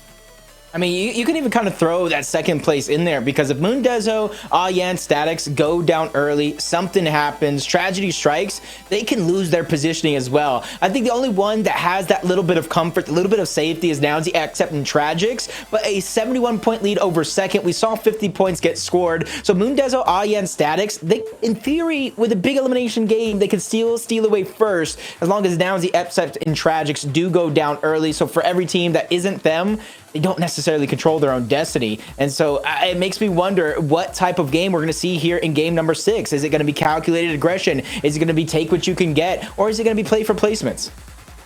I do respect you putting out the prospect, Jacob, saying that somebody could take that away. But, I don't know about you. I'm not really that good at math, right? But could you tell me what 184 minus 113 is? Like, we're just 71. 71 exact. All right. You see, my grandmother just turned 71 not too long ago as well. I don't know about you. Grandma. Thank you. Yeah. Shout out to her. It's been a long time, and that's might be exactly how many years it might take for everybody else to be able to catch up to Nounsy, Accept, and Tragics, and they don't play another game at this point. But yeah. I like that point that you're making, simply because if you look at through each and every one of these games so far, the highest point score that anybody's been able to achieve in a single game was that last one we just saw with 50 points. So you're hitting the nail on the head. I don't know if you build houses, you build tables, but you are exactly correct. Well, I don't know about you, but what I do build are hopes and dreams for the lives of the many that want to be able to watch more of these games, right? And of course, what I do also build are the hopes up for fans watching to mix to see if perhaps their trio can get towards the top. Now, I know Ben K isn't there no more, but I want to be able to do one thing for him, as I want to build his confidence up. Ben, it's okay. You still have your hair. So, should be fine. You're still decently tall. So, don't worry about it. We'll see you soon, buddy. When you come in the call. I love that. He still has his hair. Hey, you're 100% right. Things could be worse, man. You could be waking up tomorrow, your hair is still on your pillow and not knowing what went wrong. Yeah, crazy how that happens, huh? Crazy how it went. If LeBron can grow his hair back, any of us can. That's all I'm saying. LeBron, grew his hair back. All right, bro. You know what? We not gonna get into this right now because I don't want to necessarily see how this affects LeBron's legacy, because I know a lot of things are here to change up. But Lash, as things stand, I'm sure you're feeling pretty confident. If there was a duo there who you think could drop maybe 60 this game, who you think it's going to be? It is quite literally almost impossible. They will literally have to break records. Not only Tier 0 build records, not only Fortnite competitive records, but overall Fortnite records. They will have to literally land on Nowzy, except in Tragics, take them out off spawn, and drop not only 40 eliminations, but also a victory royale to overhaul that first place spot. So everybody's really playing for those rest of the spots. So let's see if we're breaking records or if we already know what's going to happen. For our last time today, let's start it off with Life with War. I like it. I think that's the best one so far, Ravish. Life with War. You know what, War? Just go ahead and change your name on socials. I think that's it for now. But no, it is it. The moment is here. The final game. The final opportunity for these teams to make something happen on the leaderboard. Will, except Nowzy, Tragics be able to just continue to run away with it? Or will Moon, will Statics, will make a wave, make a tidal wave to claim the top spot? It would in fact take a tidal wave, but it's definitely possible as we get into game number 6 here. And man, War, what an action-packed day of games we've been able to see. An action-packed day of games, and it's just been all out unpredictability, all out just action from these teams. There's no better way to describe it, and there's a lot of things that are uncertain about this game. 3rd through 6th are so close. Both the teams at the top of Nowzy's team and Aya's team have so much potential to get high elimination games. I don't know exactly what's going to happen. I don't think anybody does, not even the Fortnite gods. All I know is that both these teams, 1st and 2nd of Nowzy's and Moondezo's, are going to be going as aggressive as they possibly can on this final game. They definitely are. They're looking to make anything happen that they can in the final opportunity for them to make a name for themselves. Because obviously Statics, aka 2 a.m. old man, has been in the competitive scene for quite some time. One of the West players that we've watched in the past. But and Moondezo, a little bit less familiar with these two players. So it'll be a pretty exciting finish for them. They've obviously definitely made a name for themselves thus far. Will they be able to finish strong? That's the question.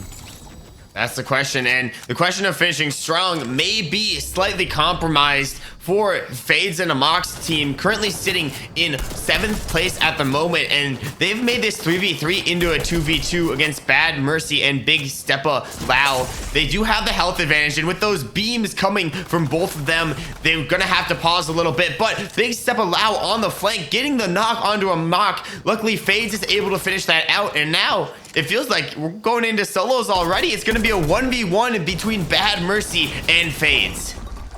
A 1v1, but man, who will come out on top? Bad Mercy, only 2 points on the board for the day, needs to stay alive and needs these elimination points. Cannot waver here in the final moments. Looking to connect shots on Fades, though. Fades being one of our top 10 teams, it's not going to be a tough or an easy fight at all. But now, Amok, AMWK in this game. Oh my gosh, the turn and the shot connects there for Bad Mercy, but it's not going to be enough to get the full elimination, and he unfortunately is going to go down. Fades is going to find that, but now Fades has to escape because this is going to be the Lustrous Lagoon team, Capo's team, finally pushing into this fight, and they're just shockwaving straight onto Fades. Fades has no mobility, nowhere to hide, and to stay alive in this game needs to clutch up the 3v1, but no, unfortunately gets taken out. A little dance from Capo just to show off the style, and that's 2 eliminations on the board, and that is a very strong placement, but little do they know, there's another team sneaking up. This is action on action on action for our final game. Yeah, the action is going to continue here as these players now rotate, but now we're switching over to Maruk. Ben K and Jack is godly.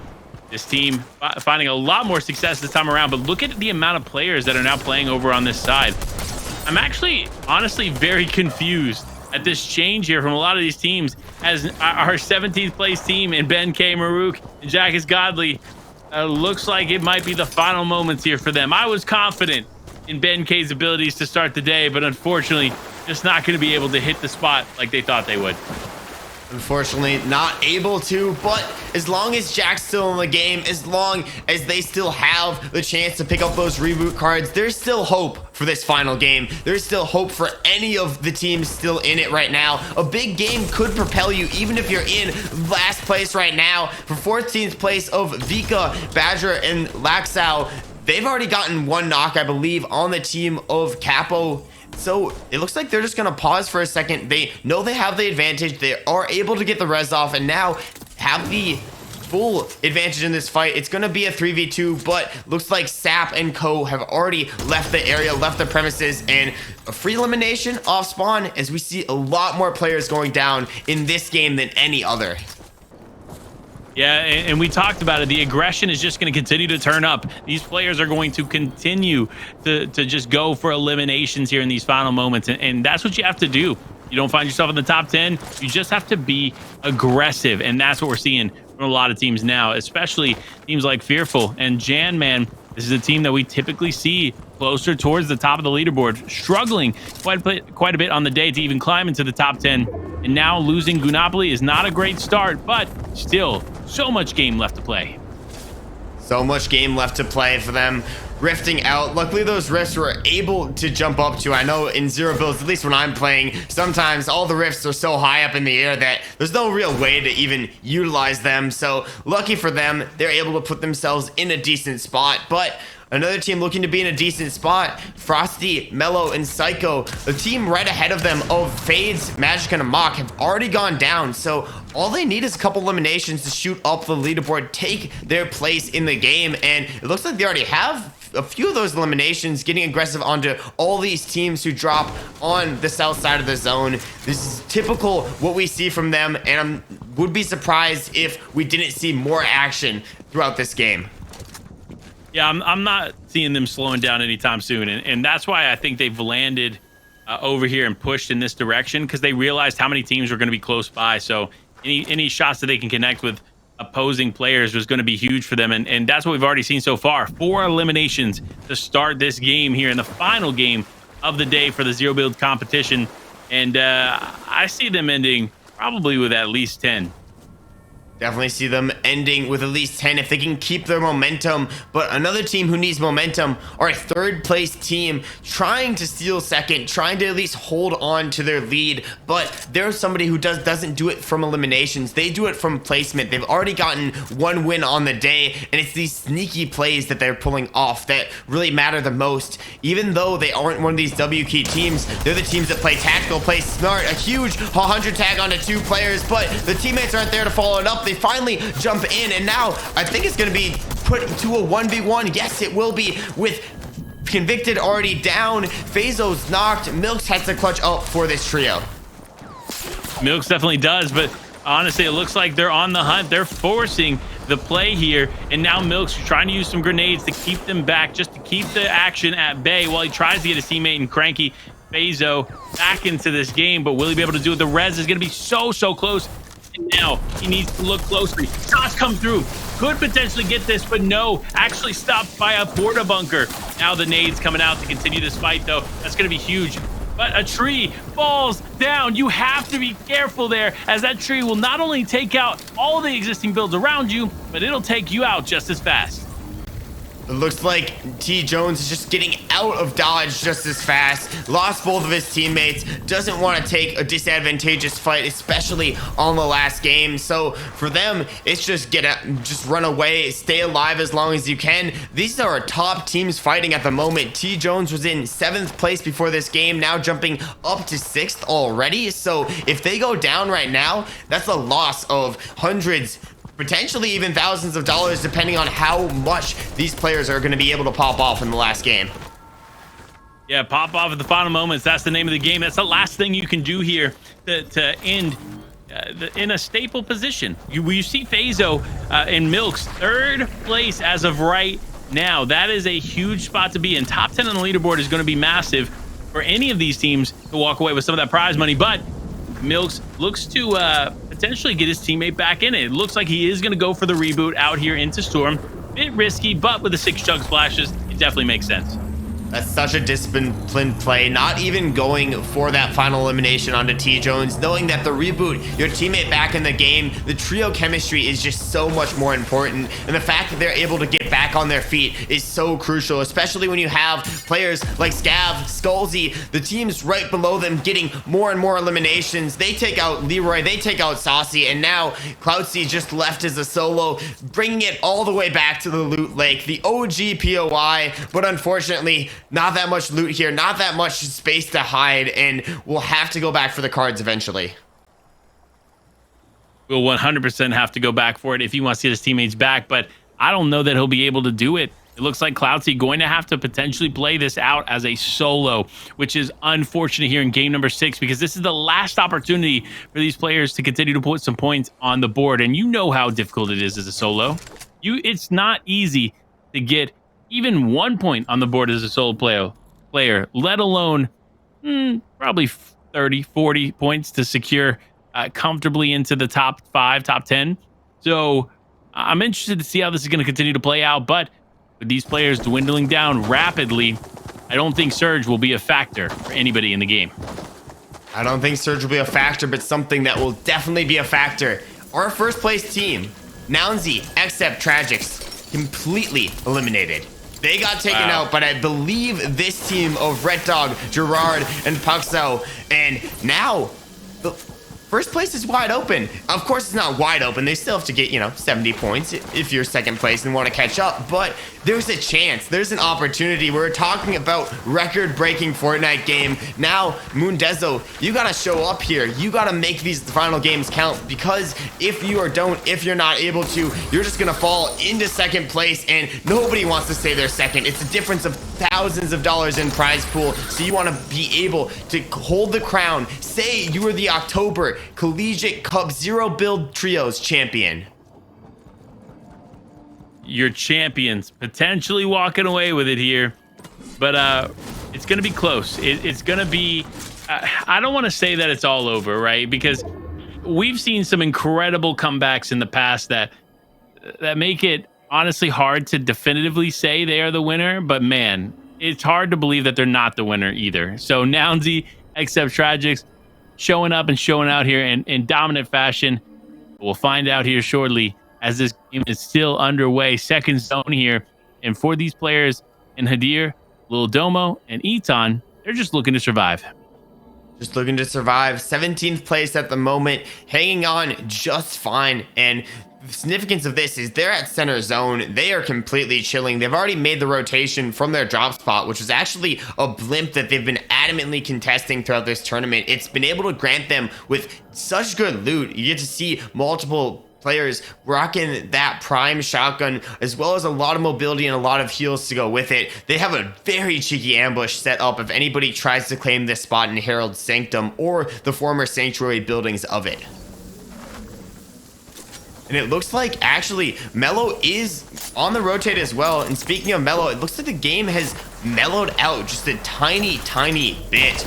I mean, we saw a lot of aggression early in the game, right? We saw many players going down, but now players are now a little bit more sparse, a little bit more spread out, and they're all going to be prioritizing that placement. Now that a huge heavy hitter like Nounzy, Except, and Tragics have fallen out of the lobby, it's gotten a little bit slower, a little bit safer, and with no Storm Surge, teams don't have a reason to get aggressive. So even though we already see a couple eliminations for Psycho, Frosty, and Mellow, what's really gonna matter is gonna be those placement points. You get 5 more points for Victory Royale, 4 for the top 4, and with so many placement points on the board, teams like Scav, Fear, and Skullsy need to prioritize those, but going down to 3rd place is not what you want to see at this very moment.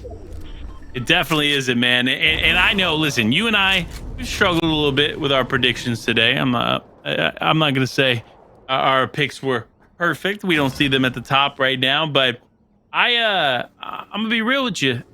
There's still a lot of game left here for some of these other teams to climb up, and Clutchy and B-Man looking to be one of those teams to do it. Obviously, this team has spent quite a bit of time here just surviving throughout these games, but we haven't seen any kind of high elim games come out of them quite yet. But this could be the change. This could be the exact game they need to get into the top 10. Just depends on how they play this out. If your name is Clutchy, I'm expecting a big clutch in this final game, 1000%. But Mellow, Frosty, and Psycho, no stranger to big clutches, no stranger to any of this aggression. Jack is godly right in front of them, and this is actually the old fight that they used to take. This may be karma coming back to bite them as Jack finds 1 elimination. The full trio's been rebooted, and that's all 3 going down. Benkei, Maruk back on their feet, and they just cleaned up one of the top teams. A top team out of this game. Benkei, Maruk, and Jack is godly. I told you this was going to be a second half team, especially after the way that they struggled there in the first 3, but they didn't quite find their groove in 4. They did a little bit better in 5, and now in 6, they're looking to bring it home. Will they be able to climb into the top 10 though? It's going to be tough. With only 37 points on the board, they're going to have to make some big things happen to change this up. And they've already made some massive things happen, so it's a question of, will luck run out? Will lightning strike twice for this team? If you remember from the start of the game, it was Mellow and Frosty who actually aggressed them off spawn. They took out Benkei and Maruk, but Jackie's able to get that reboot. They're able to recuperate as a trio, and now they're able to make this rotation fairly safely into zone. But just as I say that, Maruk goes down. It's been something that's happened to this team. It's going to be Webis and Eric Bot on that ambush, and I don't think they're going to come back for that reboot card. So now Jackie's and Benkei have to play it as a solo. They will have to play as a bit of a duo. But I was like, wait a minute. He's seeing the future. He's going to see one of these guys go down. But no. It's going to be Jack is Godly, Benkei as a duo. And now they're making their way towards some of the existing structures here in Shimmering. But you have to be super careful. When they're chromified like this, anybody can phase into the wall. Now, there is quite a bit of time it takes to phase through the wall. Still, it's not necessarily easy to defend against. So you're going to have to be mindful of all of that stuff and keep it going. But now we switch over. It's Sabaruma with his teammate there and Hamoud. They have lost official Jit completely out here. Could potentially get the res there in the future, but it's going to be tough here in these final moments.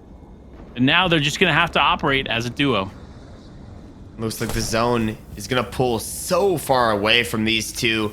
And with a couple players around them, a shockwave coming in to completely disrupt this team. Their position is going to be exposed. You got porta bunkers in the inventory for Hamoud, but now left as a solo. What can they do to stay on their feet? It looks to be nothing. It looks like Nevify, Bobby, Crazy, our 4th place team at the moment, was able to pick up some more eliminations, and they've taken 4th from a couple other teams, I think, as they do sneak up the leaderboard just a tiny bit more. You got teams like Scav and Skullsy and Fear still on the board. We got teams like Maxo, Assassin, and Edge 4. So all these points matter so much because at the start of this game, there's about 10 points that separated 4th through 7th. So for one of these teams that is in 4th, you need to keep popping off. You need to get more eliminations. Otherwise, you're going to fall early. You're absolutely correct. They could potentially fall early, and that's the last thing they need to do here. But I'm going to say this, right? This is not a team that often falls early. So I'm excited to see how this game is going to continue to play out for them.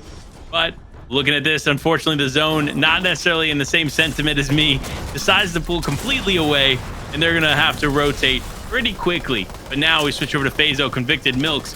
One of our top teams here, still left in the game. Now just trying to survive. Unfortunately, ends up getting caught out quite a bit. Is going to have to try to reconnect here with his team. Unfortunately, does find them. Now the Chug Splash are going to come out. Quick heals there for him and Convicted. And they still remain alive and well. Still remaining alive and well for our current third place team. That is what matters at the moment, because we still have players trying to clutch up in this moment. Fazo going for the big snipe, unable to find it, unfortunately. But now they've pressured out this team. They've utilized the shockwaves to sort of disrupt their positioning. But the boom sniper coming out from Ben K, adding a little bit more punch on to the team of Fazo, Convicted, and Milks. Now they have to sit down. Now they have to wait, play the game slowly, play for their lives, because with that boom snipe, you can keep pressuring the wall over and over and over again. You can, and I'm actually interested to see how this is going to continue to play out. It actually looks like they've targeted another team, so Fazo, Convicted, and Milks may have just scraped away barely with the existing structures that they now have left. It does look like their sights are set on somebody else here as the game continues on, and so many players still left, still alive. And that means so many points yet still available to be put on the board. And the good thing for Fazo's team is they have zone, unlike Saucy and Cloudsy. Unfortunately, down Leroy, but that does mean that Cloudsy at the start of this game was able to get the res onto Saucy. So still a comeback game for them, still a chance for them to pop up this leaderboard. But to do that, they need to get more eliminations. As we do see in that elimination feed, the trade between Fazo and Jackie's. Ben K now left as a solo. What can they do in these fleeting final moments? And unfortunately, Ben K is going to go down there. That means they are out of this game. And that now Saucy, Cloudsy going to have to stay alive. Those look like they were going to take a little bit of damage there rotating through. But looking in the elimination feed, it's Fear going down, Edge for picking up that elim. And now Skullsy by himself, barely making it through there. Looking to connect a huge shot there onto Websis. And now finds a Chug Splash. That could be massive depending on how he plays this out. And there it is. He is running forward into the existing structures, and more just keeps coming into his inventory. Look at that. He still has splashes right next to him as well, and nobody's pressuring. This could be the clutch for Skullsy. This moment could define how many points they're able to get in this final game, with teams like Vika's team right on their feet with the potential to clutch up massively in these final games. Still so many teams left in the game. We're about to have a 28 player moving circle. That's almost at surge threshold levels. Everybody wants to stay alive in this final game, and nobody is willing to give up this early. You're absolutely right. No one is willing to give up here in the final moments of Game 6. The final moments of the competition as well, because this is it, folks. This is the last moment of the Collegiate Cup featuring Fortnite Zero build. So it is all up to this. Will they be able to stay alive? Loxy, Vika doing a good job here of just staying behind these structures, staying behind any kind of builds that they can find, and just looking to now connect. Huge shot comes through there for Vika, but now the rotate is on. He cannot afford to get caught out too much. He does have that shockwave, and now shoots himself a little too far, and unfortunately he isn't gonna end up going down. Oh no, he made it in. No way. Vika staying alive on a sliver of HP, only has those minis to pop, but we gotta turn our eyes to the top teams. Teams like Crazy GG's fighting for these final placement points. Boom Sniper in hand. So much pressure to give in the lobby. It looks like they're the only trio maybe left in this game at the moment, and with the front side of the zone, with so many porta bunkers to throw down, this could be their chance to clutch up. Edge 4 still in.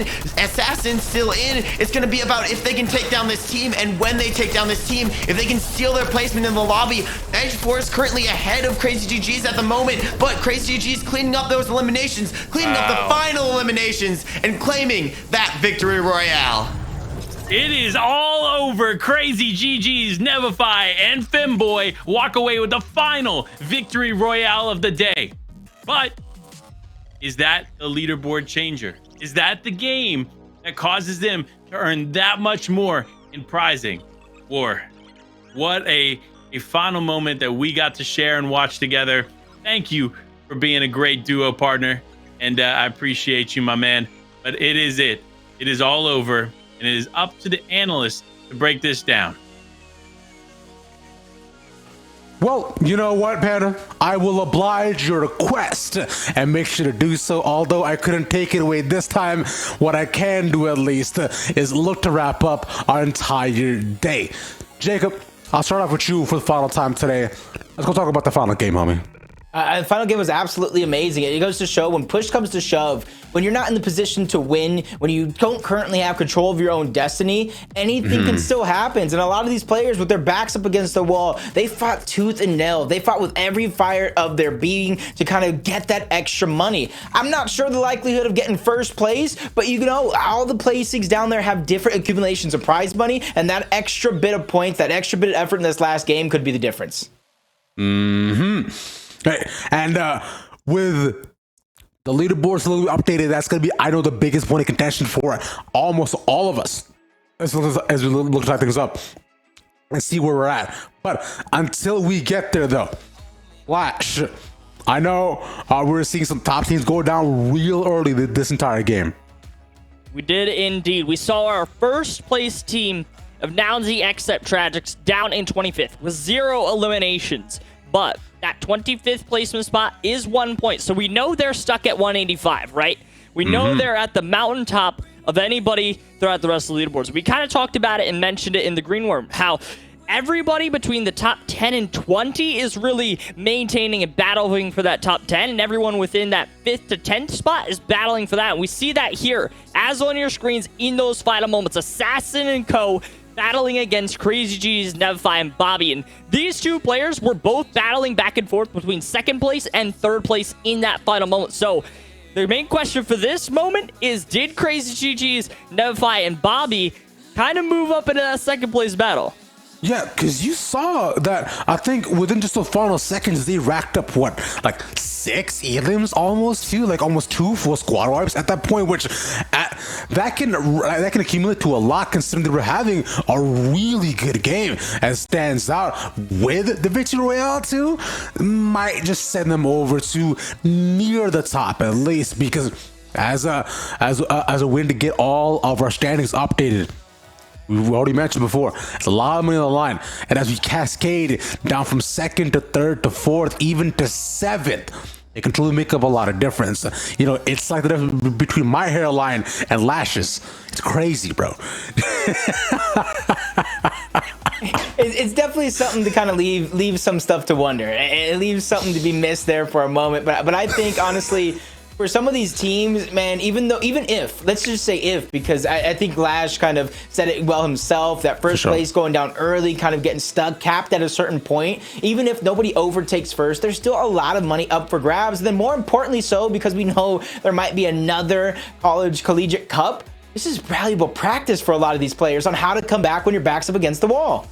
Because as right now, you know, we did see that as the games scale forward, a lot of teams either decided to get, you know, bunker down a lot more, play a lot safer, not take as many like aggressive fights, which I find was the overall theme for I believe around game 4 to 5, especially if you look to the lobby, like much more controlled games, because you knew that teams were looking to rack up specific points, but I find placements just decided to play a much bigger part, which is something I'm pretty surprised by, because if you saw a lot of the qualifiers, sure, although you're playing for a lot less, but you know, it was consistent forward, W keying the entire time until you could not go forward anymore, unless you go back and storm to go res your teammates. But of course, that's a different question.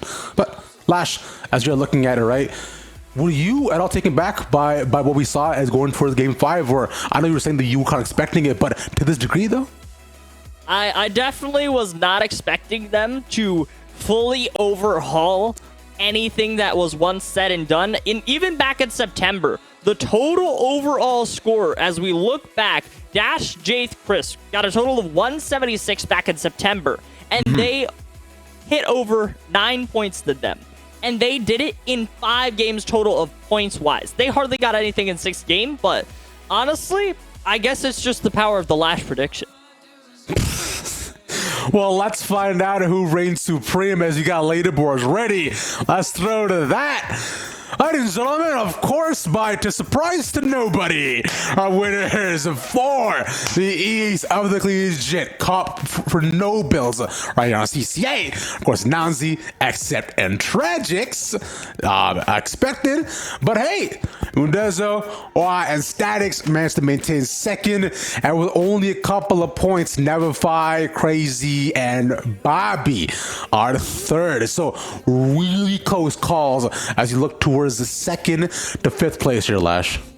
Very, very close indeed. As that total cascading points was absolutely incredible. We saw there in those final moments that Victory Royale was the only reason Neverfy, Crazy GGs, and Bobby are up there in third place, taking home a beautiful, beautiful prize of $2,700 total for the whole trio. And then Edge for Maxo Assassin, a valiant effort there, closing out fourth. Convicted Phaso Milks, just incredible throughout the day. Probably one of our most consistent teams throughout the day, rounding out that top 5. And then Skullsy, Fear, Scab. War's prediction? Hey, pretty solid there prediction in War. Yeah, War is I bet War feels really good about that. But, big shout out yet again, Nazi Extra Tragics for winning before in a Collegiate Cup. Of course, considering where we're at right now with these, all these homies are very, very happy, I'm sure. They of course got golden enemy profiles too. Kilo, I believe Nowsies is from Hunter x Hunter. I do not know where Tragic is from. I recognize that face though. I can't remember exactly where it is. And Except got his cute dog on there. So I was about to say that dog beats the anime to me. That dog beats the anime. Hopefully that dog gets nice big bag of dog food, maybe some treats with the prize money. Sharing is caring, Except especially if you have a dog. That's true. Also, Except, you also from TMU, baby. That's my alma mater as well. So let's go.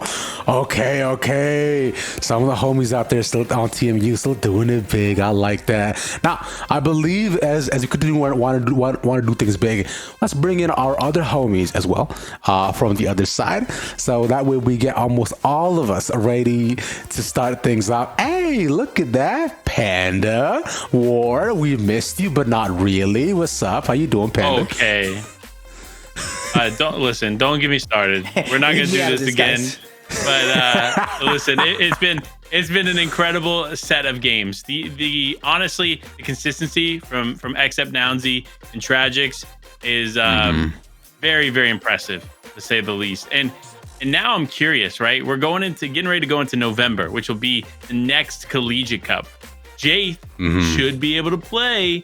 So if we see Jaith, his team, go up against Except and his team, that's going to be a pretty crazy matchup. So I'm excited for what the future holds here for these Collegiate Cups. But we got still one more on the day here, boys.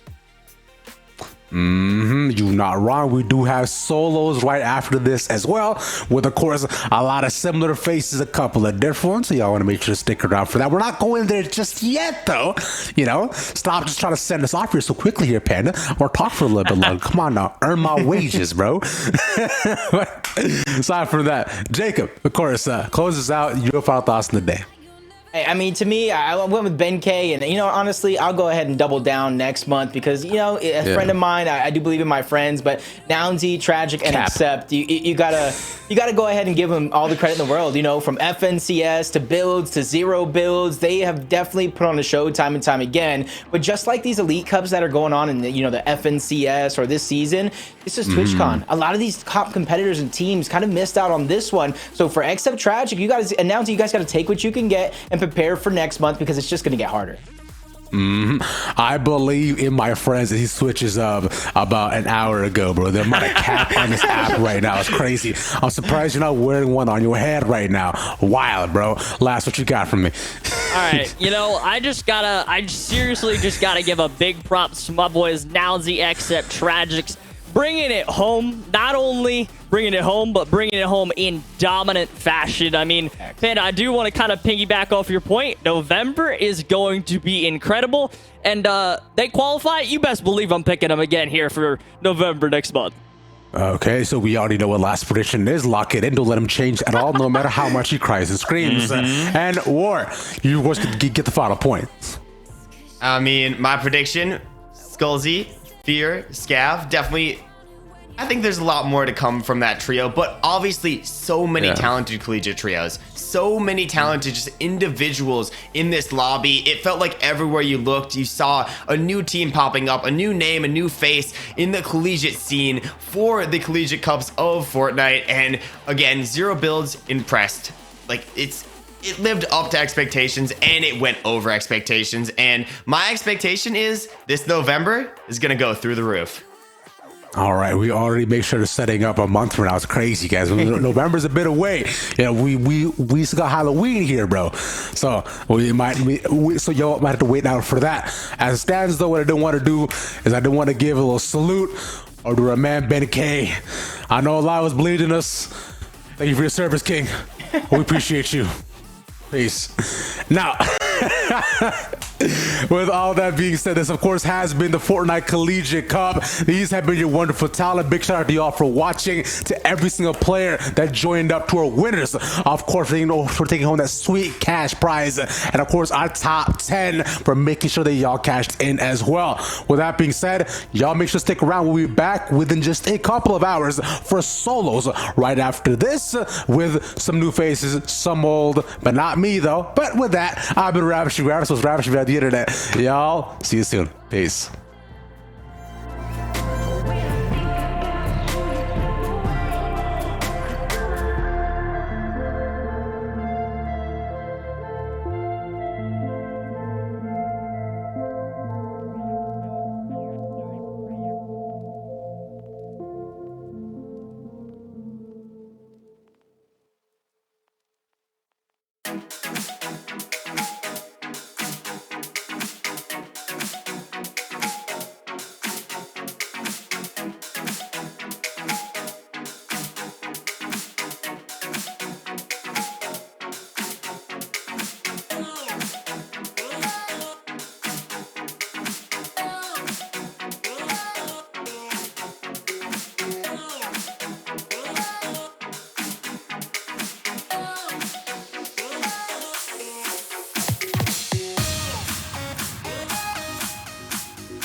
hot.